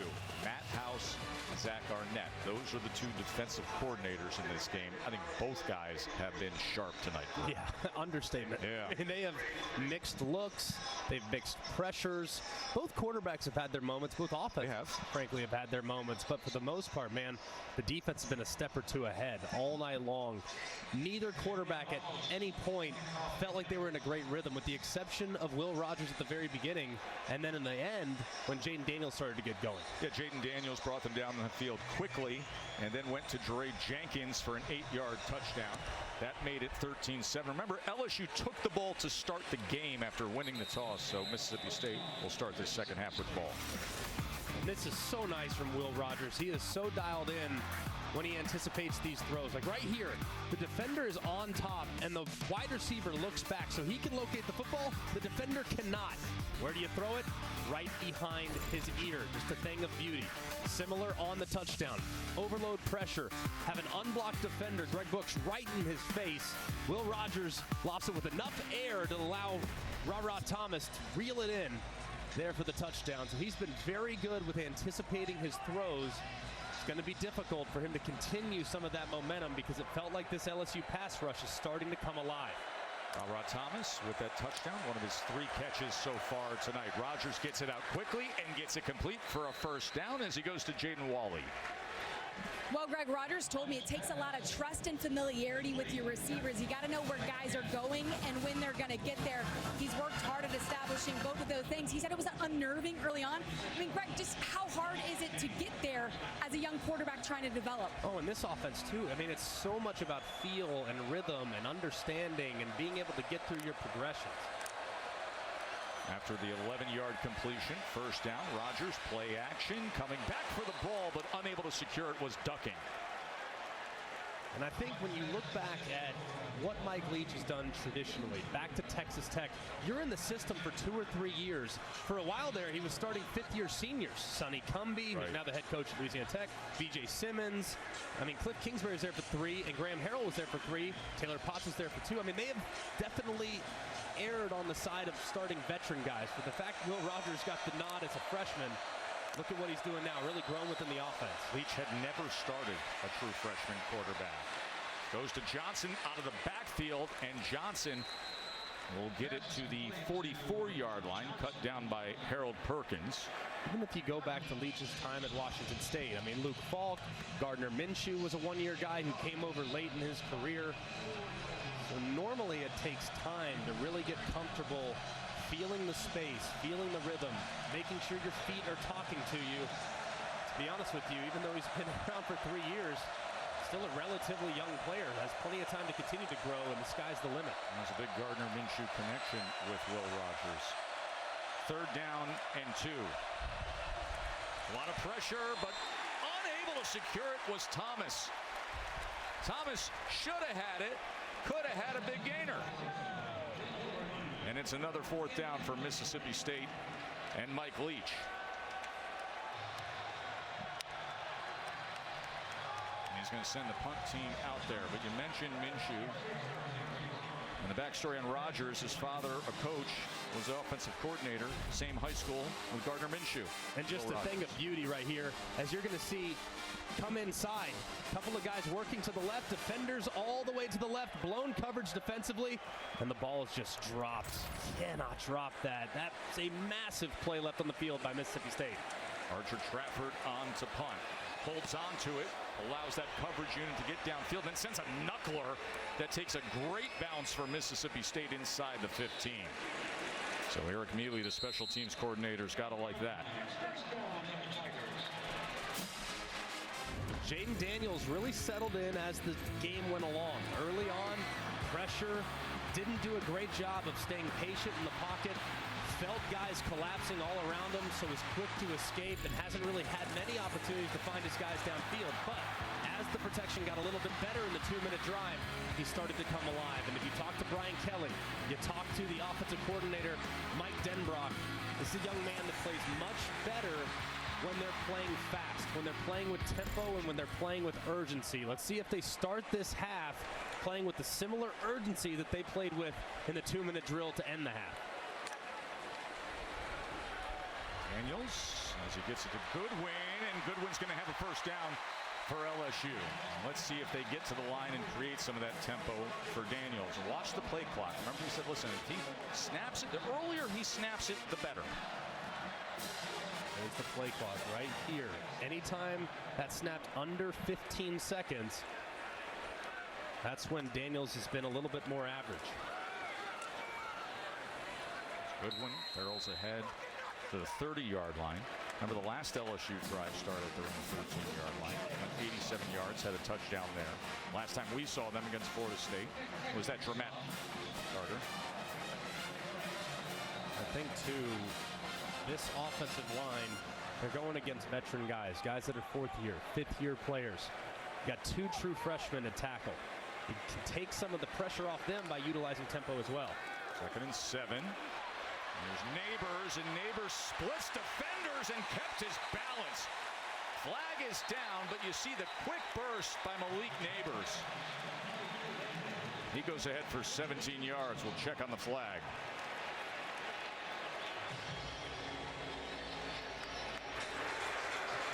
During the run, personal foul, face mask, defense, 15-yard penalty from the end of the run, 1st down.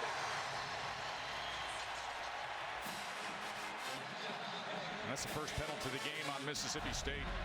And a great job here. This has been kind of the Achilles heel to Mississippi State over the last couple of years. Some of these perimeter throws, forcing their big physical bodies at the 2nd level to run sideline to sideline. A good job there on the perimeter, blocking there by the freshman Mason Taylor, number 86. Well, you blink and all of a sudden LSU's on Mississippi State's 38.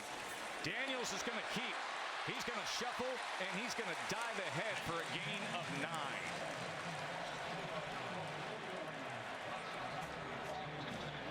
Daniels, even though he's a big, long, tall strider, he still has a little shimmy, too, as you see Mike Denbrock in a nice rhythm here to start the 2nd half, getting his quarterback started and a couple playmakers involved. Here comes pressure from Mississippi State off the left side. Look at how flat top defensively. That's an indicator of 0 pressure. 2nd and 1. That's a pitch and catch, all too easy to Keyshawn Booty. And a 1st down for LSU.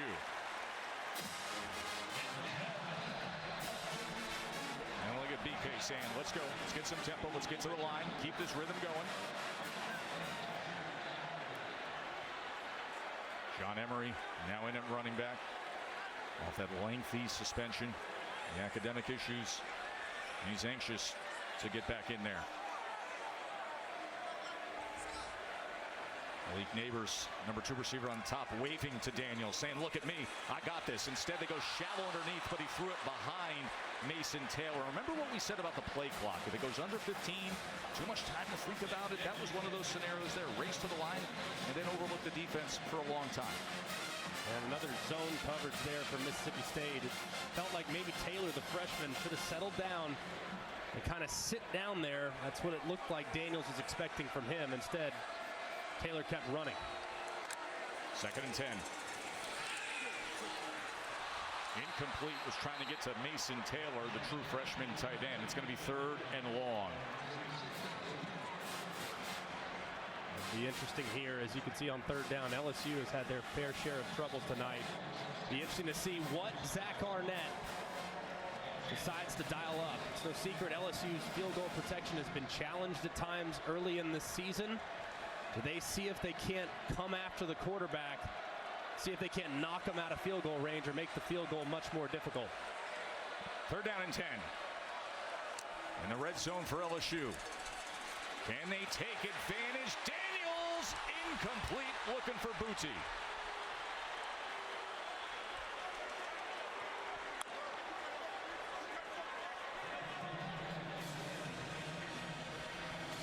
Now you mentioned the field goal unit, and they're coming on to try to close this to a 3-point game.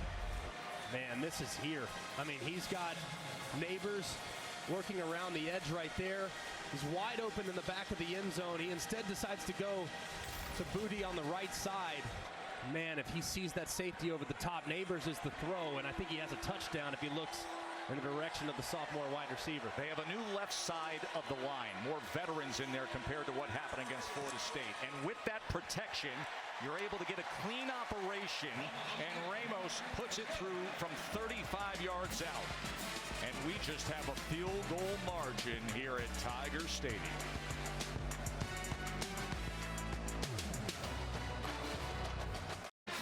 Special teams coordinator Brian Polian. Extra Yard for Teachers, an annual back-to-school effort led by the College Football Playoff Foundation. Brings college sports together, recognize and show appreciation to great teachers across the country. Hey, if you want to support Extra Yard for Teachers, and we encourage you to, you can follow at CFP Extra Yard or scan the QR code for more. Got a 13-10 game after Ramos had the 35-yard field goal for LSU. First 6 drives, went 5 punts and a fumble. Last 3 Giants, you got the touchdown, kneel to the half, and now a field goal. Tulu Griffin on the return. He's a speedster. And that's a good return for Mississippi State. Teaching has been ingrained in Polian's family for decades, guys. Before his father, Bill Polian, became a legendary NFL executive, he was a high school history teacher. That foundation in the classroom led to success in front offices. His 3 sons followed him into the world of football, while his daughter, Lynn, became an educator. She has dedicated over 30 years of her life to education. She currently teaches kindergarten through 3rd grade at St. Matthew Catholic School in Charlotte, North Carolina. Thank you, Lynn, for all that you do. You know, it's interesting because obviously week 1 was just not the finish you ever want to have when you're a special teams coordinator. Game gets lost because of the PIT block. But we sat with Brian Polian, and he said we went into the room the next day and we took the approach of we attack problems, not people. Let's just fix the situation, and they have done that.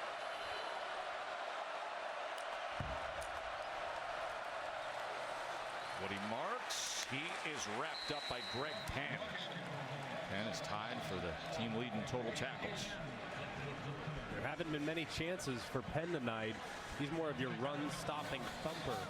It's been more Harold Perkins, the freshman, and Micah Baskerville, who are really the more rangy, more athletic guys that are better against pass coverage. But clearly, with Mississippi State's willingness to run the football, it's not going to kill you to have 2 great run-stopping linebackers, and Mike Jones and Greg Penn on the field at the same time.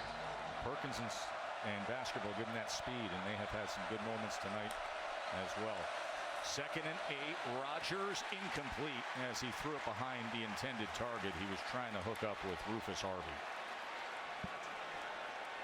Rogers so far in this half just a little bit off the mark. Did have the drop, but it was thrown just slightly off target on the previous 3rd down. It'll be interesting to see what Matt House, the defensive coordinator, decides to do here. They've had success playing some man coverage. Let's see if they get some man coverage here again with that talented secondary. 3rd and 8. Keep an eye on number 42. It's Harold Perkins. He's at the end of the line of scrimmage. He's right here. Keep an eye on him as he rushes the passer on the left-hand side. 3rd and 8, no problem, as Ra Thomas is on the receiving end again. 24 yards and a first down for Mississippi State. Just a great job here by Will Rogers on the anticipation. Watch as he releases the football. Look at where his wide receivers release. He's not even out of the break just yet. And that ball is already en route. You can't cover it. Speed out on time is uncoverable. Just great pitch and catch there from Mississippi State's offense. Colby Richardson found that out, the corner for LSU. Rogers, first down. And once again, couldn't connect with Harvey over the middle. Coverage was there by Major Burns, where he had a big tackle for loss on 4th down earlier tonight.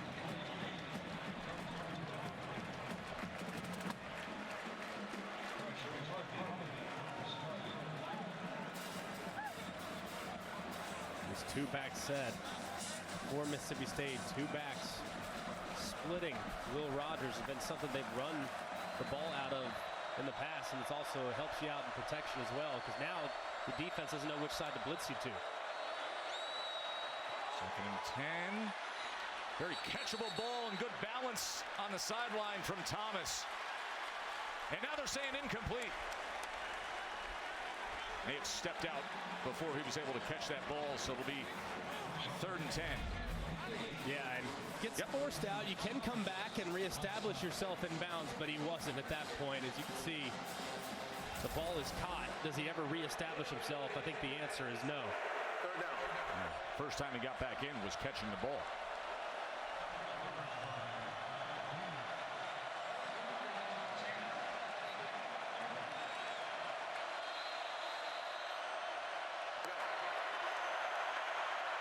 The ruling on the field is an incomplete pass.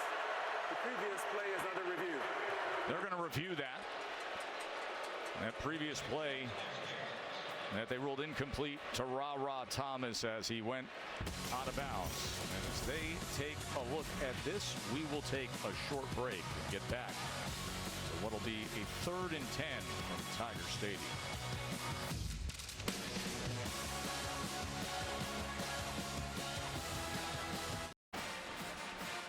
Down there in College Station, they got a big one coming up at 9 o'clock right after we finish up. It's Miami and A&M, and look what has pulled into College Station, the All-State bus. And we'll see Max Johnson at quarterback for A&M tonight. And they confirmed the ruling as we expected them to do, Greg. Yeah, and you see the right heel here. It's still on the line right there, or so it appears, right there as he secures the catch. So it was a great effort. Actually much closer than I originally thought, but the right heel never gets back into the field of play, and as you can see, it slides in late. But a good call there and a good job by the replay official making the correct decision. 3rd and 10 because of that, as the crowd gets loud here at Tiger Stadium. Rogers on 3rd and 10 goes for an inside screen to Griffin, and Griffin is wrestled back by Jay Ward.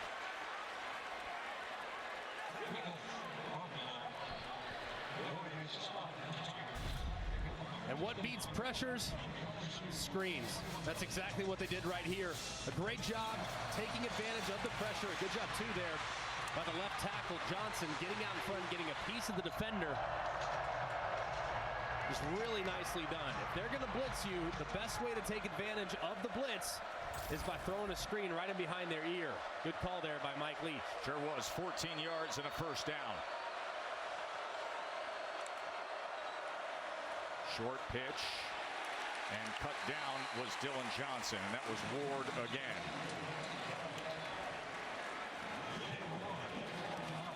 So far, really after the first few possessions, LSU clearly got an earful from their defensive coordinator, Matt House, more than likely, because they've been much better against the run. With the exception of a couple on the perimeter, they've done a pretty good job all night long of making sure that they drop those excellent running backs at the spot when they make first contact.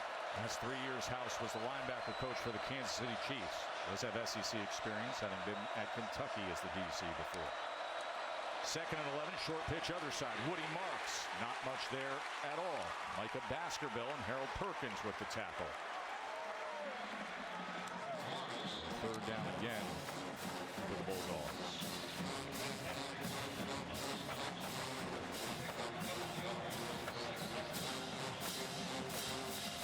Really been working the inside part of this defense, partly because they're taking advantage of pressure. Let's see if they continue to pound the inside against the man coverage that LSU is going to give them. Let's see if they can thread one right over the middle.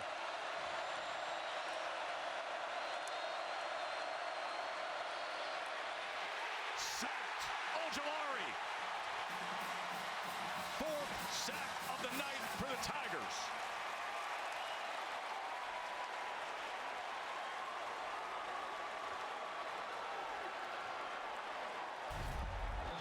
This is just a great pass rush. You can see Ojulari start to the outside, get Jones going, and then beat him back inside. And it just takes way too long to develop the route tree as Ojulari is all over it immediately. Just a great pass rush there as they slid him inside to get a favorable matchup, and he drops the quarterback to force the kick.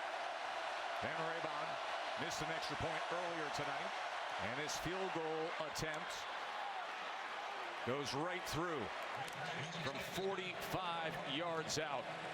He puts it through to give Mississippi State a 6-point lead on the road here in Baton Rouge.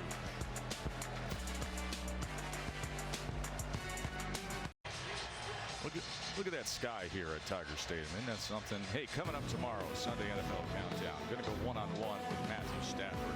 Randy Moss, of course, talking about the best catches from college football today. NFL Countdown at 10 a.m. Eastern on ESPN. 16-10, Mississippi State. LSU head coach Brian Kelly, his first SEC game.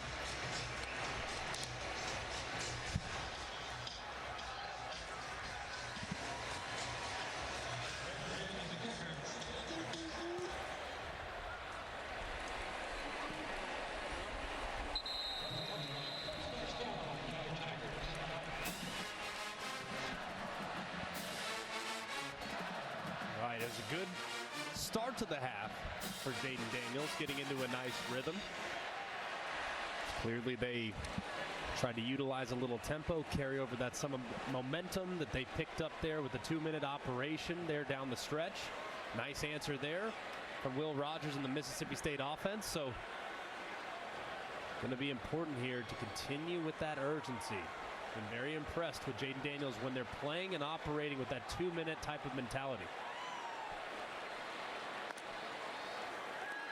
Daniels, as he goes to Emery. Emery reaches out to the 30-yard line.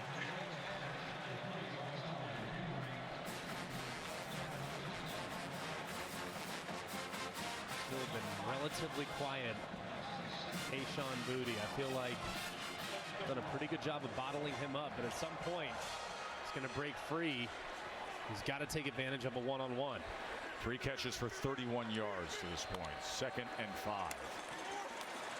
Daniels, just at the last second, he's able to throw it over to Thomas, and Thomas will have a first down and more. 15 yards. How about this, though? He grabbed the shirt. I don't know if I've ever seen it quite like that. That's 5 yards of stretch. I mean, Emmanuel Forbes got himself a souvenir. That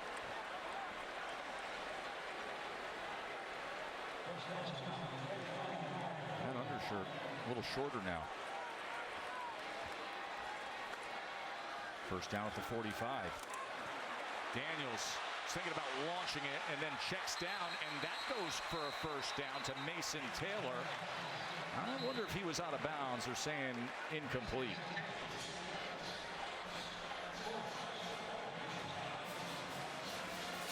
Obviously, you see the hat there on the field. That means that Taylor stepped out of bounds. That's right.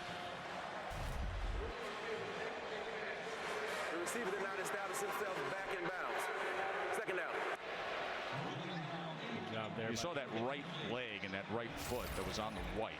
And you see the reaction by the Mississippi State sideline, too. They all saw it clear as day.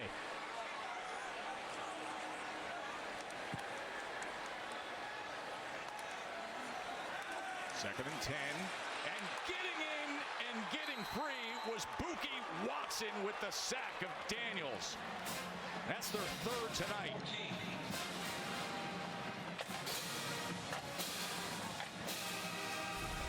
And this is amazing right here. He's supposed to chip right here, and it's really supposed to happen for Jet Johnson in the back end. But they don't pass it off right. Watson just kind of falls into it and drops Daniels for the loss. Just an excellent job there, taking advantage of a bust up front by LSU's offensive line. 3rd and 16 after the sack. A shallow crosser goes to the freshman tight end, who's only able to spin free to midfield. That's Mason Taylor, the true freshman from South Florida, the son of the legendary NFL sack artist and Hall of Famer Jason Taylor. Jackie Matthews with the tackle. And this is 4th and 4. Offense stays on the field.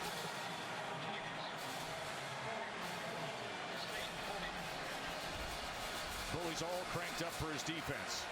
For LSU, I would strongly encourage at least attempting a hard count. See if you can't get him to jump off sides, give you a free play. Maybe get the first down just on the penalty alone. 4th down and 4, they're going for it. Sprint left, looking back across the grain and incomplete as he was trying to get it to Malik Neighbors. And that's a turnover on downs.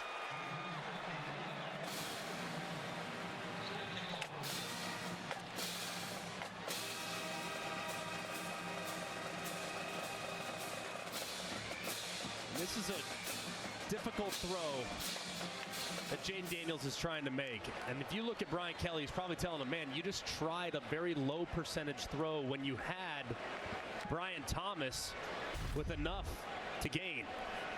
As you can see, Kelly very frustrated. He had 2 guys underneath that were open. If you paint it right here, you see Brian Thomas, number 11's reaction. If you paint it right on his outside shoulder, he's going to fall forward for the first time. You got to understand how many yards you need to pick it up. Right there, the low percentage throw, not the best option. Pitch to Johnson. And Johnson is driven down. That was Savion Jones getting on top of him, as well as Micah Baskerville underneath with the tackle. So we've had 4th downs attempted tonight, but we've only had 1 converted. It was the first one of the night when Mississippi State on their first possession went for it from their own 22. These teams have combined to go 1 of 4 on 4th down tonight. Really been a lack of execution and guys just missing the mark. 2nd and 6. Rogers incomplete. It's good coverage by Major Burns. Katie. Well, guys, it's worth mentioning Will Rogers took a big hit on the sack in the last series. He came over to the sideline. He took some time to visit with Mike Leach, explaining, look, I just didn't have enough time to get rid of it. He walked down, dapped up his offensive lineman, and then he got on the bike trying to work through some things. So visibly shaken up a little bit, but this kid, he's got the mentality for this. Now Katie facing the roar of Tiger Stadium on a 3rd and 6.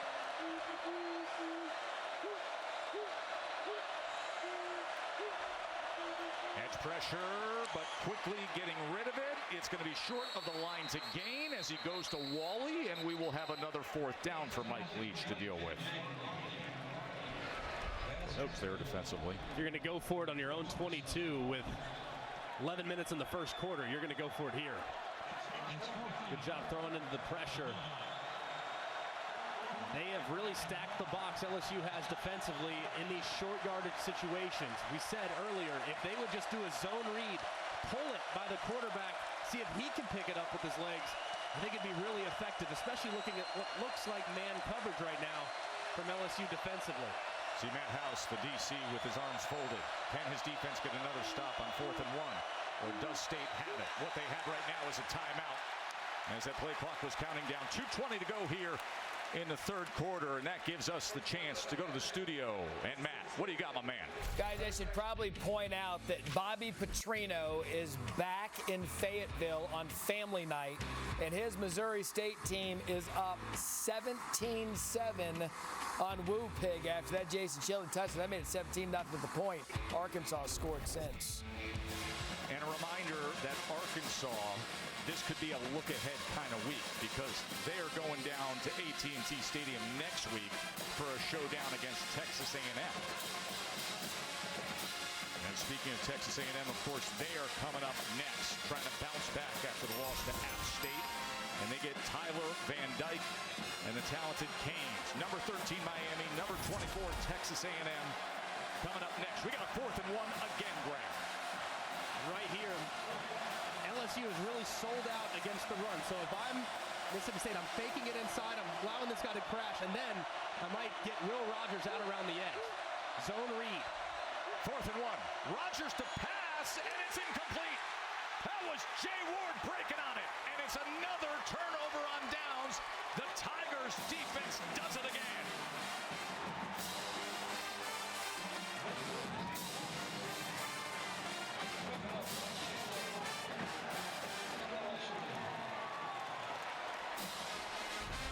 That's a great job here by Matt House.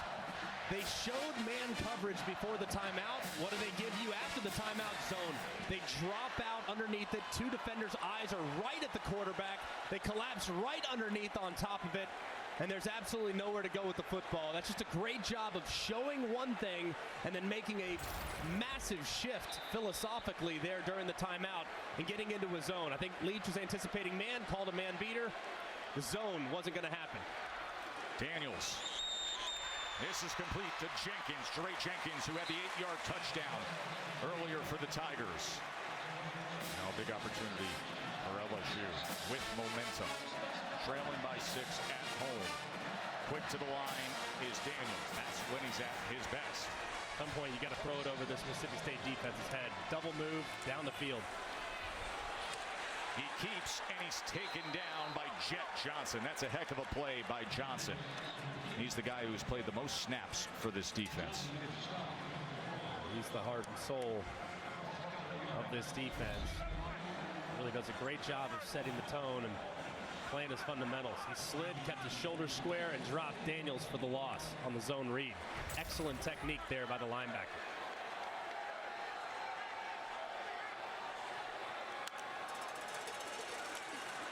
Second and 12. Goodwin picked up the A-gap pressure. Daniels coverage downfield, so he didn't have anywhere to go for it. It's going to be 3rd and long. Well, Zach Arnett eloquently put it like this, guys. Jet Johnson is not going to be an underwear Olympics workout warrior, meaning he's not going to wow you at the NFL Combine, but this kid makes play after play. You go back and you watch the tape, he's always around the football. That's what you need in the linebacker. He is extremely dependable and does an amazing job. It's a very complex defense. His ability to communicate makes everyone on the field better. Now that defense with a chance to get off the field. And as you see the timeout being called by Jaden Daniels. That's the first that they're using here in the second half. Things are heating up a little bit here in Tiger Stadium. I want to go back as we sit here with LSU trailing by 6 points. The comment you made earlier tonight, because I think the perception is, hey, Brian Kelly comes in here with a $100 million 10-year contract, right? And you go out and you lose the heartbreaker late in Florida State. All the pressure to come here in your SEC opener and win, trailing by 6. Now you said, no. This is an upcycle for Mississippi State. Right. Pressure's actually on them. That's the way I see it. Yeah. I mean, LSU expectations are always going to be high, right? It's LSU. It's LSU. If you don't win the championship, it's awful, right? It's a terrible season. No, in all seriousness, though, this is the year that Mississippi State has been building towards. Yeah, got the veterans. You got the veterans on defense. You have the system in place offensively. You have really talented playmakers on the perimeter at wide receiver, and you have depth at wide receiver that you haven't had in the past. So this is really the year that it feels like Mississippi State could push through and push to a 10-win season potentially. You got to get one here if you're going to try to get to that plateau. 3rd and 12. I'm out. They go underneath, and good pursuit to the ball to wrap up Jere Jenkins. They just went for it a second ago in a similar spot. This time it doesn't appear as though that's going to be the case. Just a few too many yards to gain. As opposed to 4th and 5, 4th and 9. A little too much for the LSU Tigers. Good job defensively there by Mississippi State. Bramlett goes out. Williams is inside his 10. Bramlett's going to try to pin him here. This is their 6th punt of the night. Reverse rotation. Oh, and it's muffed! And the Tigers got it! Oh, the sweet irony. They gave it up 2 times on muff punts to Florida State week 1 when they couldn't afford to. And now right here, right now, it goes the other way. That was Slade Roy, who's the long snapper, getting downfield and recovering that. The sophomore who transferred in from East Carolina comes up big. Just misplayed there by Williams. Of course, so reliable, 6th-year player. And the ball just dies. He thinks he's going to come right into his breadbasket. Goes a little bit short. And a great job there by Roy, hopping on it quickly. What a mistake from Mississippi State. And now LSU, and as the flags come in pre-snap, they don't consider it. False start. Offense, number 69. 5-yard penalty. First down.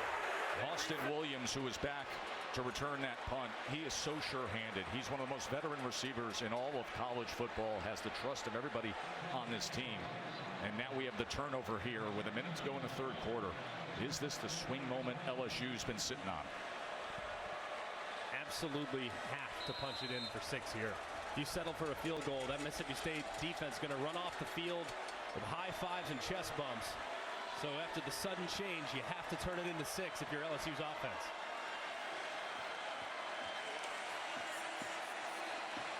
First and goal from the 14. Goodwin on a leg drive to the 10-yard line, wrapped up by Richardson.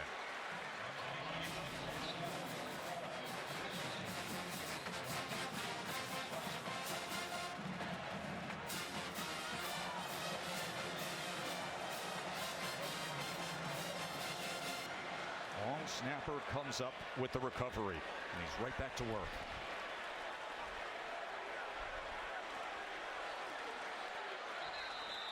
End of the 3rd quarter, and this place is buzzing. Just enough, believing, just enough, and hoping that 10 yards from now, they'll be in position to take the lead when we start the 4th quarter. This is pure hustle. Bramlett punts it away, and watch Slade Roy, the long snapper, sitting right on top of Austin Williams, saying, "Thank you, I will gladly take that for the Tigers."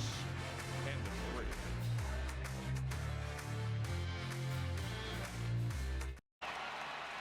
Now this is what we live for. This right here. You're watching the SEC on ESPN with a roaring Tiger Stadium. I mean, college rules, doesn't it? I love you, boys. That's what he's saying. There's a grad student with a master's in overalls, Greg McElroy. Look at my man. Big day for a lot of folks here in Baton Rouge. Been fun. We're going to start the 4th quarter with this off the muff punt. 2nd and goal. Tigers, prime position. Can they cash in? Jaden Daniels with time, spins out of it. Gonna try to do it with his legs. Inside the 5, it'll be 3rd and goal from about 3 yards out. Emmanuel Forbes had to chop him down. Good pursuit there from Mississippi State. Excellent job closing the distance. As soon as Daniels put that ball up into his arm, you knew he was a runner at that point, and they closed. Now, if I'm Mike Denbrock, the offensive coordinator, I'm anticipating pressure from Mississippi State. They're going to bring the heat. Get your quarterback, who's athletic, out to the right to his throwing arm. See if you can't get a guy on the move. Butte in motion. 3rd and goal. Looks that way. Then goes straight ahead, and he's in. Jaden Daniels. Flag is down at the end of the play. Maybe after the touchdown. But this place is roaring after that.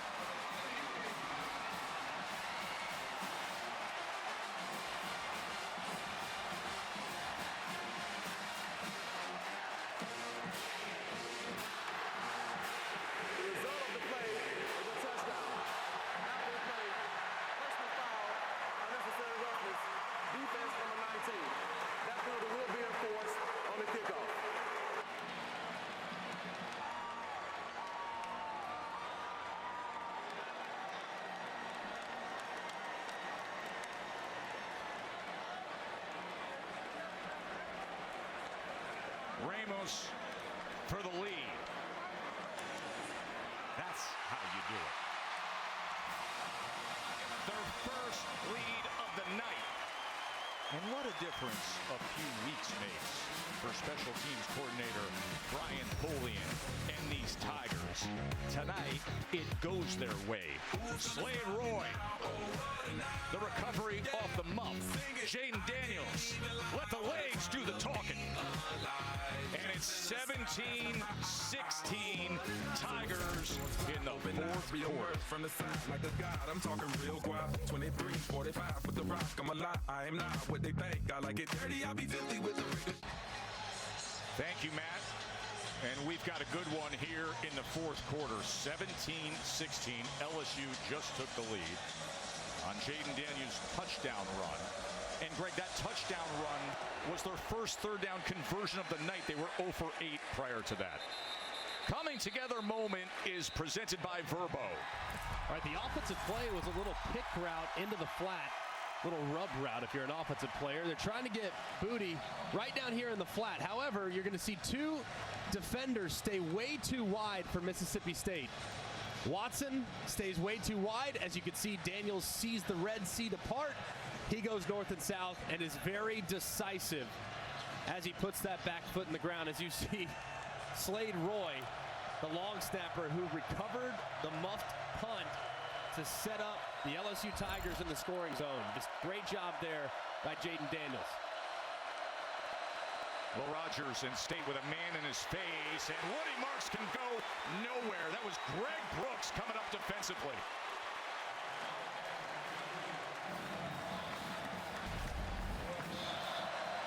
Nice job there by Greg Brooks.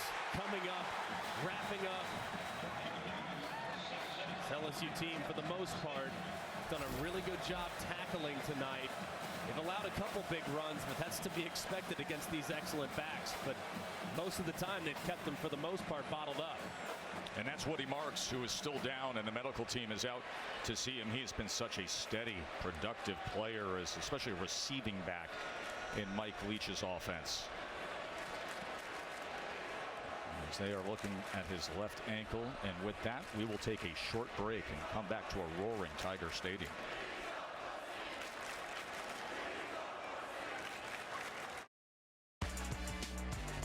ESPN College Football Primetime is presented by Subway. Try the all-new Subway Series menu. Your pick of 12 irresistible subs.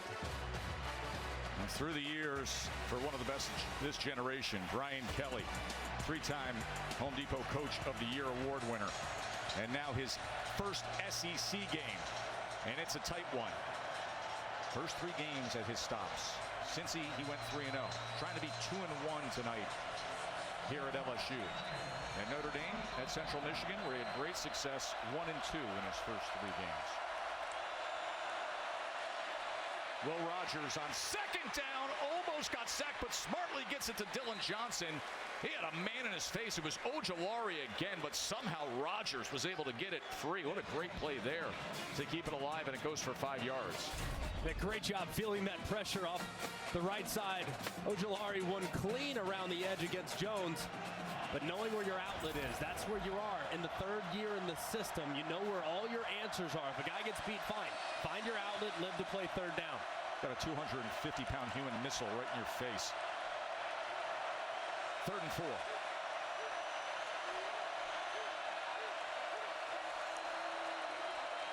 Rogers. Incomplete as he threw it to the inside of Caleb Ducking, and Garner was there with coverage. 4th down for Mike Leach. And they're going to send down the punt team. Ball was just a little bit off the mark. I mean, Ducking's getting outside release, trying to run the stop route, and the ball's thrown upfield. It's rare when these guys miss. I don't know if Ducking was maybe a little bit too short on his route, or Will Rogers just missed him too far to his left. But either way, it's an inaccurate pitch and catch there. Very uncharacteristic of this Mississippi State offense. Their first 3 and out, Greg. First 3 and out for Mississippi State. Comes here in the 4th quarter, trailing by 1. George Opolis to punt. Nose down, knuckler, sidewinder. And Clayton just making it clean, securing that ball. Let's go to Matt in the studio. All right, Tess, as we approach 9 o'clock, we do want to let the Texas A&M Miami audience know we're going to start that game on ESPN News. Mac Johnson set to start for the Aggies. Clemson over on the ACC Network. And Michigan State having a problem with Washington on ABC. Yeah, Washington up 22-0. Remember, as soon as we're finished up here in Baton Rouge, we will get you to the Canes and the Aggies. Chris and Kirk will have the call there. We got a flag down at the end of this punt, and it'll be marked off against LSU.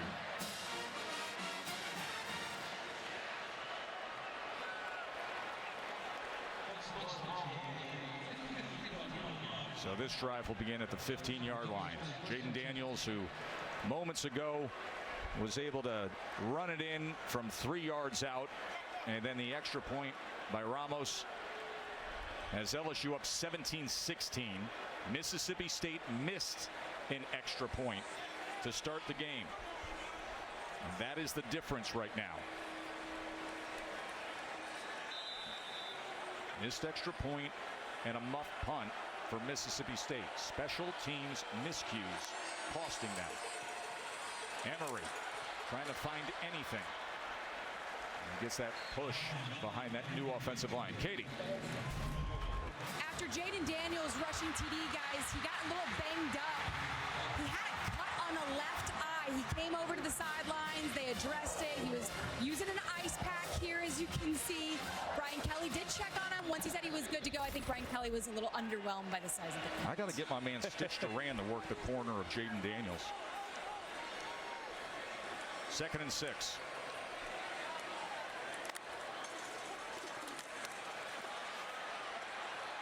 He's way off the mark, looking for Keyshawn Boutte. Right there, just off the mark. As you can see, Brian Kelly airing his frustration, trying to get his quarterback going a little bit, just a little off the mark. It looks like he was expecting it to go over the top as opposed to on the back shoulder. Big third down here for Mississippi State's defense. 3rd and 6.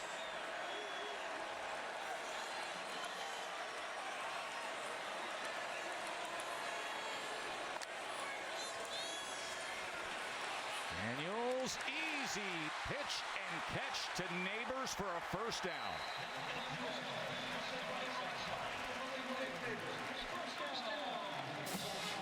So far tonight, Zach Arnett's done a great job of mixing his looks. You see the overload pressure to the left, perfect. Roll the quarterback to the right, no problem whatsoever. Nice easy pitch and catch at the sticks, and an easy conversion there for LSU. Good play call from offensive coordinator Mike Denbrock. He's trying to get it to Mason Taylor, and that's incomplete.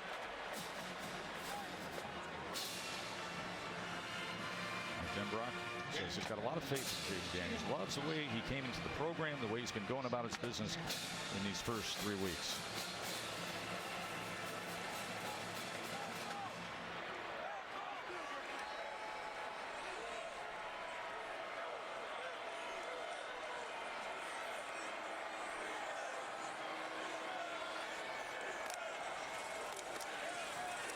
Emery's 6th carry of the night, as he surges ahead. It'll be a 3rd and short as he gets to the 37-yard line. And the run game, just traditional run game tonight, has not really been there for LSU. They have decent rushing production, but most of that's been off scramble drill when Jaden Daniels decided to escape the pocket and create on his own. So here, they opt to hand it again to Emery, who's back after the 2-game suspension and after missing all of 2021. 3rd and 2. And Daniels has 77 yards rushing. Emery has 19. Daniels. Again, he goes to Neighbors for a first down. So after going 0 for 8 on 3rd downs, LSU has now converted their last 3.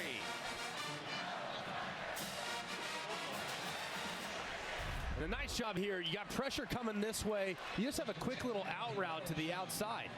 Just beating the pressures. When you have guys bringing the heat, You have to beat them with the throw every once in a while, and when you can find favorable leverage, which they did right there, inside leverage working against an outside breaking route, you're going to be able to convert that every time. Great job the last couple sequences on third down, like you alluded to, Tess, for the LSU Tigers.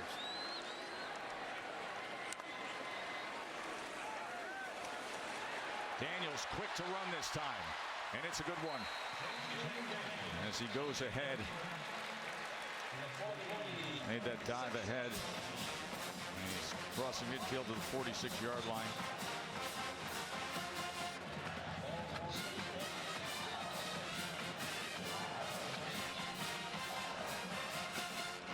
A golden band from Tigerland.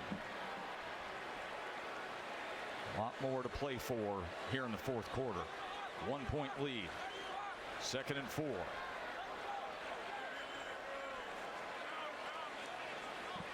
The aggressive defensive alignment from Mississippi State. Go heavy play action, maybe throw it over their head. 2nd and 4. Keep it on the ground. Not much there for John Emery. It'll be a 3rd down for Zach Arnett. Look at his intensity.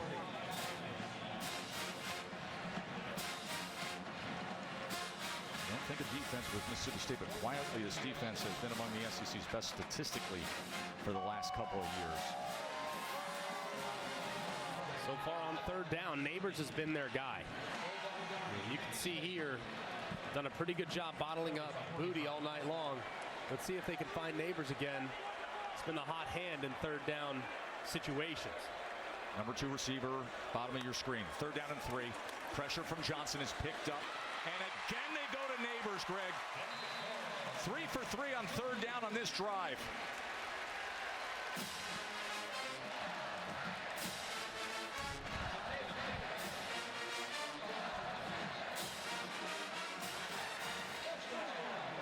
And a nice catch here by Neighbors. Ball's thrown just a touch high. He goes up. It's a good break defensively, but he gets the 1st down because of the depth that he got initially as he broke forward. They have continued to attack that inside leverage from Mississippi State until Mississippi State adjusts. I wouldn't call anything else on 3rd down. 10th play of the drive. Daniels wants more. Thrown to the outside of Keyshawn. Coverage came from Forbes.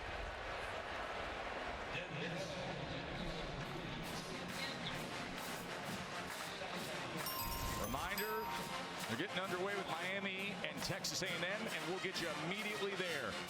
Chris Fowler and Kirk Herbstreit. Mac Johnson, starting quarterback for A&M. He was here, of course, at LSU. But now it's all about Jaden Daniels and this version of the Tigers. Daniels had the touchdown run earlier in this quarter to give him a 1-point lead. And he'll be facing a 3rd and 10. He's looking for Kyron Lacey.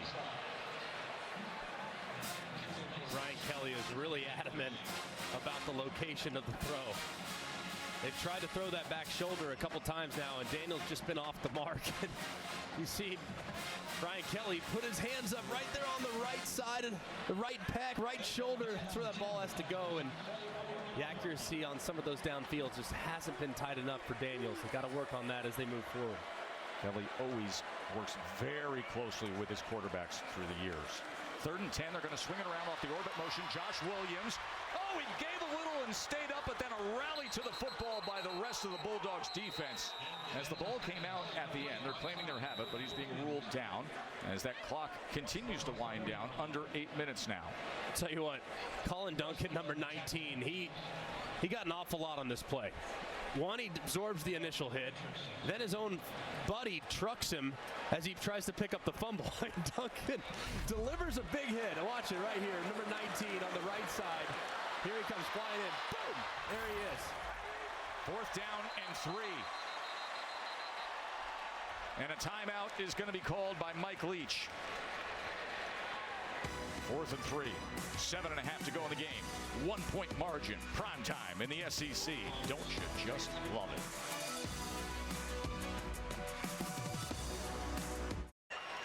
ESPN College Football Primetime presented by Subway at one of the grand cathedrals of the sport, Tiger Stadium.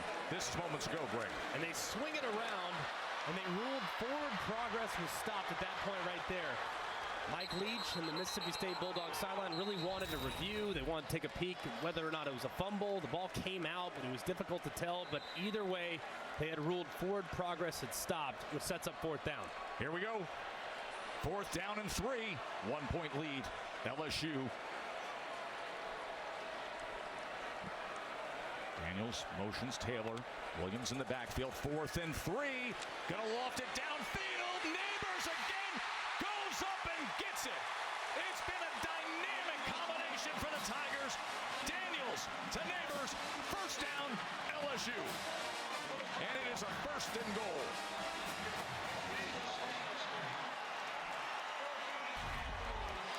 And they have been absolutely killing them on the out route. Well, this time they decided to break it out, win to the outside, and go with a slot fade. And a good job there by Jaden Daniels, giving his wide receiver an opportunity to go up and make a play. Sometimes you'll see guys overshoot him. No, let your guy go up and high point it. He does. And Neighbors has been the answer to the 3rd down and 4th down woes. 1st and goal. Williams. Williams driving ahead, reaching for the goal line. And they're saying touchdown. Touchdown, LSU.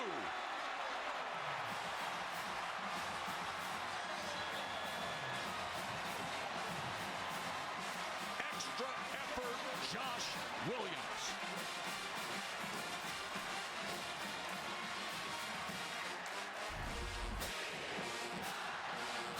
Just a great job of continuing to drive your legs, understand exactly where you're at, be careful reaching that ball across as he just finds Forbes right there. He turned him into a blocking sled. And Forbes, that's a tough ask for a corner. It sure is. He held up pretty well, but not enough to deny Williams the opportunity to cross the goal line. What a great run there by the junior. What a great drive by Jaden Daniels. Over 6 minutes, 14 plays in the 4th quarter, 85 yards. Everything you want from a 4th quarter drive, Jaden Daniels just delivered. And with Ramos's extra point, it's an 8-point margin. Remember the missed extra point by Mississippi State to start the game. LSU has found Uncle Mo.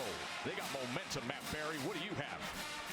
Not as much entertainment as you have. What a game you have in Baton Rouge. Want to keep you updated on Florida, taking on South Florida. Pick 6 here for the Gators. Jalen Kimber reads it well. Goes 35 yards back to the house, 24-10. Those of you waiting for A&M in Miami, it's about to start. We're going to kick it on ESPN News. We'll move it right here to ESPN when LSU goes final.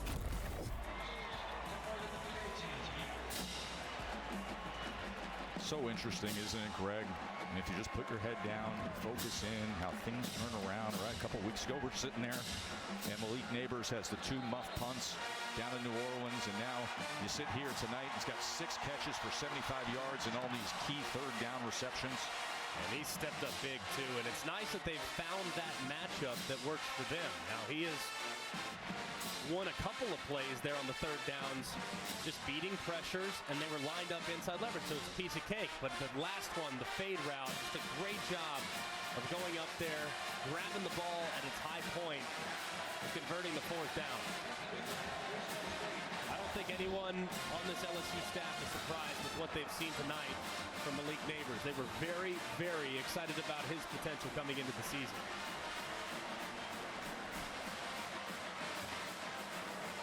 Place has come alive. West and Tiger Rag. They got the Golden Band rocking. They got the Golden Girls pumping their arms. They got themselves an 8-point lead. Here's Griffin off the hop from the goal line. And here goes Griffin. Watch out! He can burn it. Flag is down as he's trying to take it, and he is torn down at the 11-yard line. Flag is down all the way back at the 27. It was Bernard Converse who had to hit the accelerator and track down Griffin.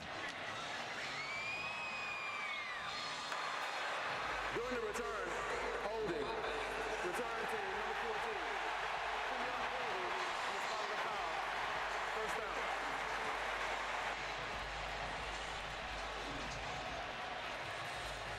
Bring it back. Bring it all the way back. You're going to see right here on the right side of the screen, Nathaniel Watson, who has called the penalty, it was completely unnecessary. He's 15 yards away from the possible return man. He's way over here to the right-hand side. He's way over there. And they get him on a really late hold. And it's completely unnecessary. Just a killer for the momentum. Here he is, right here. Watch him. I mean, he's on the far hash, way out of there. And they call him for hooking the jersey. Just a huge, unfortunate turn there for Mississippi State. Rogers threw it low, intended for Ra Thomas. And let me tell you, Tulu Griffin, that return man, who you also see playing receiver, he can go. I mean, he can go. Had a 100-yarder last year against NC State. Had a big bowl game. What a missed opportunity. Would have had it set up. And they have great weapons at wide receiver. I mean, Tulu with his speed, and they've come a long way at that position. And those guys need to step up now because the windows get tighter when it becomes an obvious passing situation. Three-man rush as he goes underneath the Price and can't connect there. Remember, Woody Marks, who's the reliable receiving back, was injured earlier in this second half and went to the medical tent. That's back-to-back drop from Mississippi State intended targets. The first one a little bit low, but there, I mean, right in the breadbasket. You can't drop it if you're Price. He had plenty of room to run, too, if he secures that catch.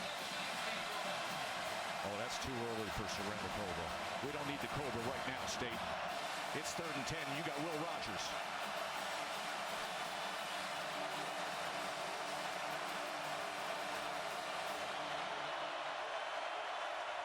So loud here at Tiger Stadium. Rogers. He just had a shuffle it ahead as they were closing in on him, and it's incomplete. That was B.J. Ojulari again. Greg, he has been so active.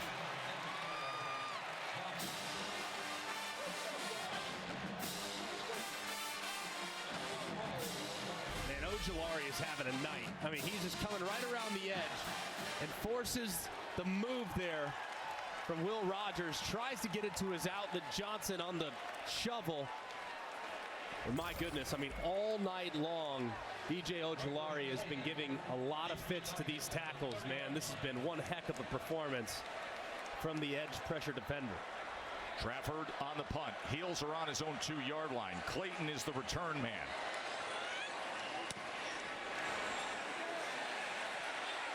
It's a short punt, but it takes a good roll, and then he goes to field it. That's dangerous.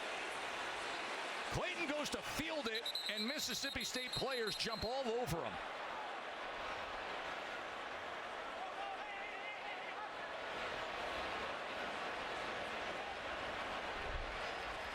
And LSU, a sigh of relief. They've secured the football. That's all they've been wanting to do since they walked away from New Orleans and that loss to Florida State. Just give the offense the ball. What a huge penalty that was on the kick return. I know. Man. I mean, just a massive turn. And almost here from LSU, obviously new return man Greg Clayton. I mean, well, that ball was loose for a moment there. It was loose. I understand why Mississippi State jumped all over him. I do the exact same thing, but why do you care about field position at that point? Like, you give him a couple extra yards, let it roll out. Only bad things can happen when you get close to the ball, man. Run away as far and as fast as you can. Clayton's a walk-on. Had an 18-yard return last week. He's Jarvis Landry's cousin, by the way. So just over 6 minutes to go. Daniels sets up, goes downfield. Oh, nearly an effort by Jenkins, but good coverage downfield that time as Jackie Matthews was with Jeray Jenkins. Transfer from West Virginia to Starkville, Jackie Matthews. Yeah, excellent job breaking this one up. It was a pretty well-thrown ball, a little bit late, but either way, man, to dislodge that football, I mean, Jenkins had 2 hands on it.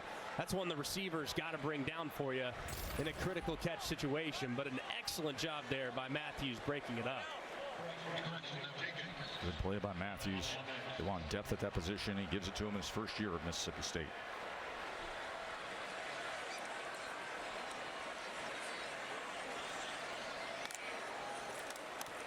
We'll go with Emery on the ground here. There's a good run fit that time by that front seven. Most of the night tonight, there has not been much there on the ground in the traditional run look for LSU. Mississippi State's done a great job of bottling it up, but it's third down. Who do you think's going to get the look here? The last 3 third and fourth down attempts have been Malik Neighbors. He's been in the slot, and he's had really favorable matchups in each of the last few third down situations. If I'm Zach Arnett, there is no way I'm going to allow number 8 to catch the football. Double him, inside out him. I don't care what I have to do. But this guy cannot beat me because he's been the one that has carved him up on third down in the past. 3rd and 7. And then there's Daniels with the legs and the effort to move those chains. He has been running the ball so well tonight. 10 more yards. He has 93 yards rushing, Greg. And this was very decisive as you see players down there for Mississippi State. Just very, very decisive. You're going to see rushers all the way out, and they kind of lose contain there. As soon as Daniels sees all that green grass, boom, take off north and south and see if you can't go get it yourself. Just a decisive decision there from Jaden Daniels, who's played much better here in the second half of this football game. As Nathan Pickering, who's down, the defensive tackle. Katie. You guys, I loved what Mike Denbrock told us. He said, you know, in preseason camp, a quarterback really can't let loose. So all of the players had suspicions of the playmaking abilities that come with Jaden Daniels, but they didn't really know it was there. And then now that we've gone through 3 games, I mean, they believe it. They've seen it time and time again. They really ride for this kid. And, you know, I thought it was interesting. He did not come in an overbearing manner, you know, like he was walking through the door to save the program. He was really diligent about building relationships. He took his wide receivers out to his home in California to build that trust, to get to know those guys better. So he's done it the right way. Building those relationships has helped it translate on the field, guys. Yeah, had that California summer bonding experience. Of course, he was a huge recruit coming out of Southern California for Herm Edwards when he first went to Arizona State. But to your point, the big moments, can he make the big plays? Can he get it done? The 99-yard drive against Florida State, the whole fourth quarter you're seeing here with the 2 touchdown drives and the touchdown run. Yeah, you're seeing the development, and you're seeing the decision-making and situational awareness. Now, there's still going to be room to grow. I mean, it's to be expected. He's still learning this offense, still getting comfortable in this offense, but you can see the natural playmaking ability. It's in there.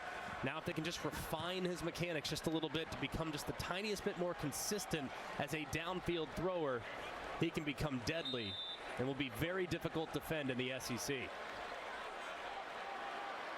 So 16 carries for 93 yards, and of course, the touchdown, the go-ahead touchdown.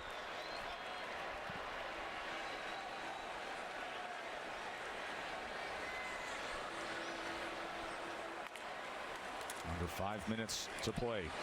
Goodwin, good run. Look at this. Armani Goodwin.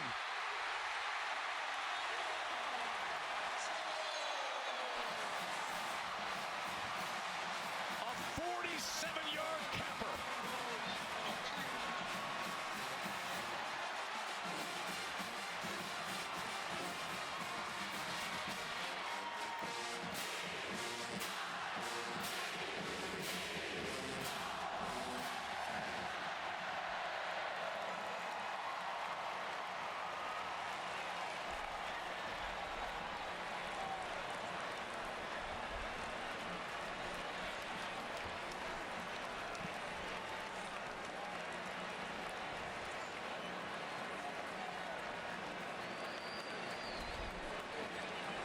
The air feels a little different in Baton Rouge right now, doesn't it?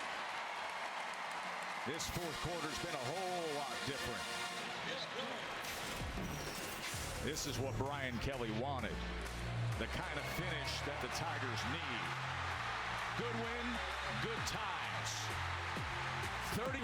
31-16. They're smelling Tiger bait here. Mama, I'm on the big screen. I took a big swing out of life. I'm doing big things in my life. going to be a fun night still to come, isn't it, Matt?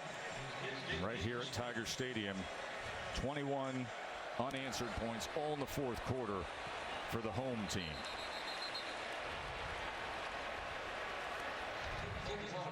College football rankings.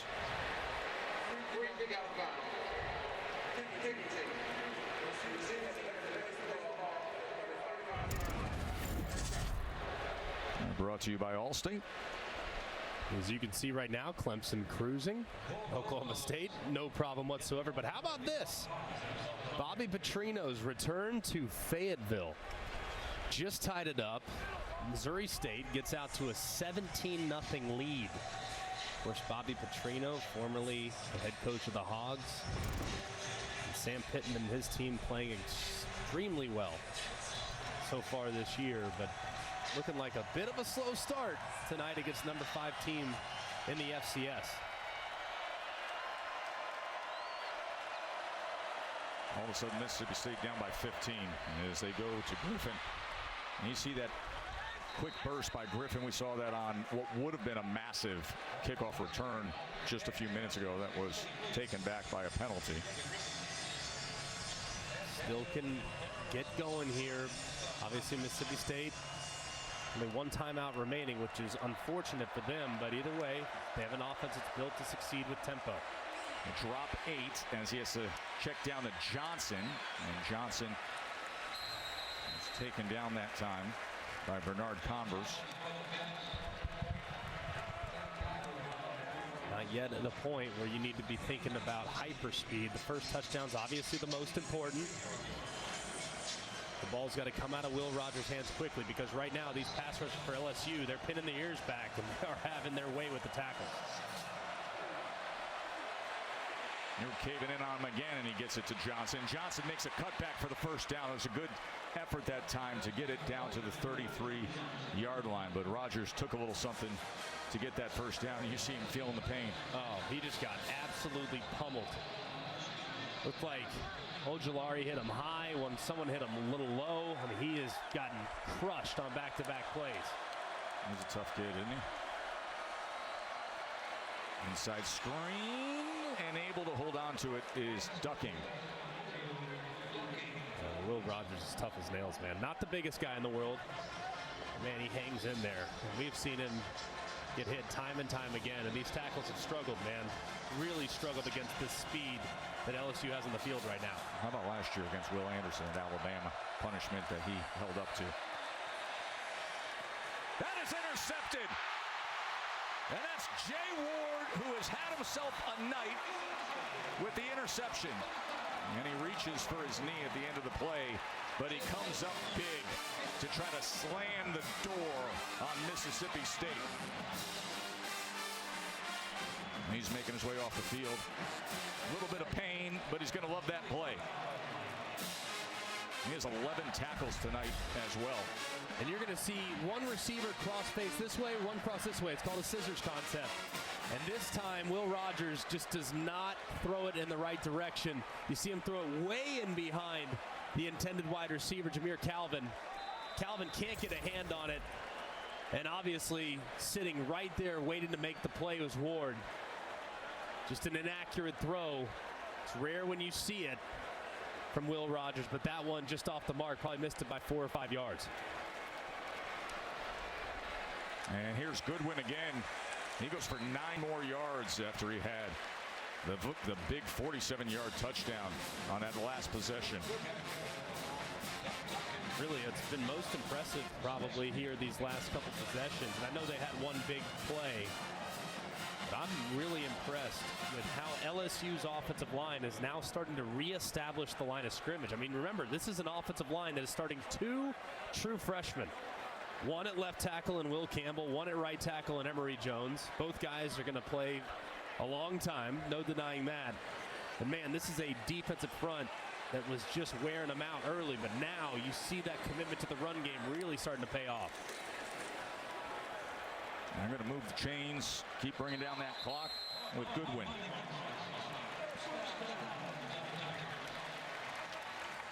You got to feel for Will Rogers, man. I mean, this is the year they've had circled. A year that they thought they could really break through in a difficult road trip and a couple of big mistakes. It appears as though they're going to come up on the losing end. Just critical mistakes on the road kill you. That's exactly what happened to Mississippi State tonight, but you have to also give credit to LSU, who took advantage of those mistakes. See Jaden Daniels look over at Brian Kelly, who keeps his hand in the air saying, manage the clock. We're going to use clock. I'll tell you when to go. Emery going to get it to the 40-yard line. SEC game number 1 for Brian Kelly. He put that hand up in the air, said, we're going to look up at that clock. We're going to bring this thing in for a soft landing. How about the performance in the second half, too? I mean, just stifling on defense, holding Mississippi State to just 3 points offensively.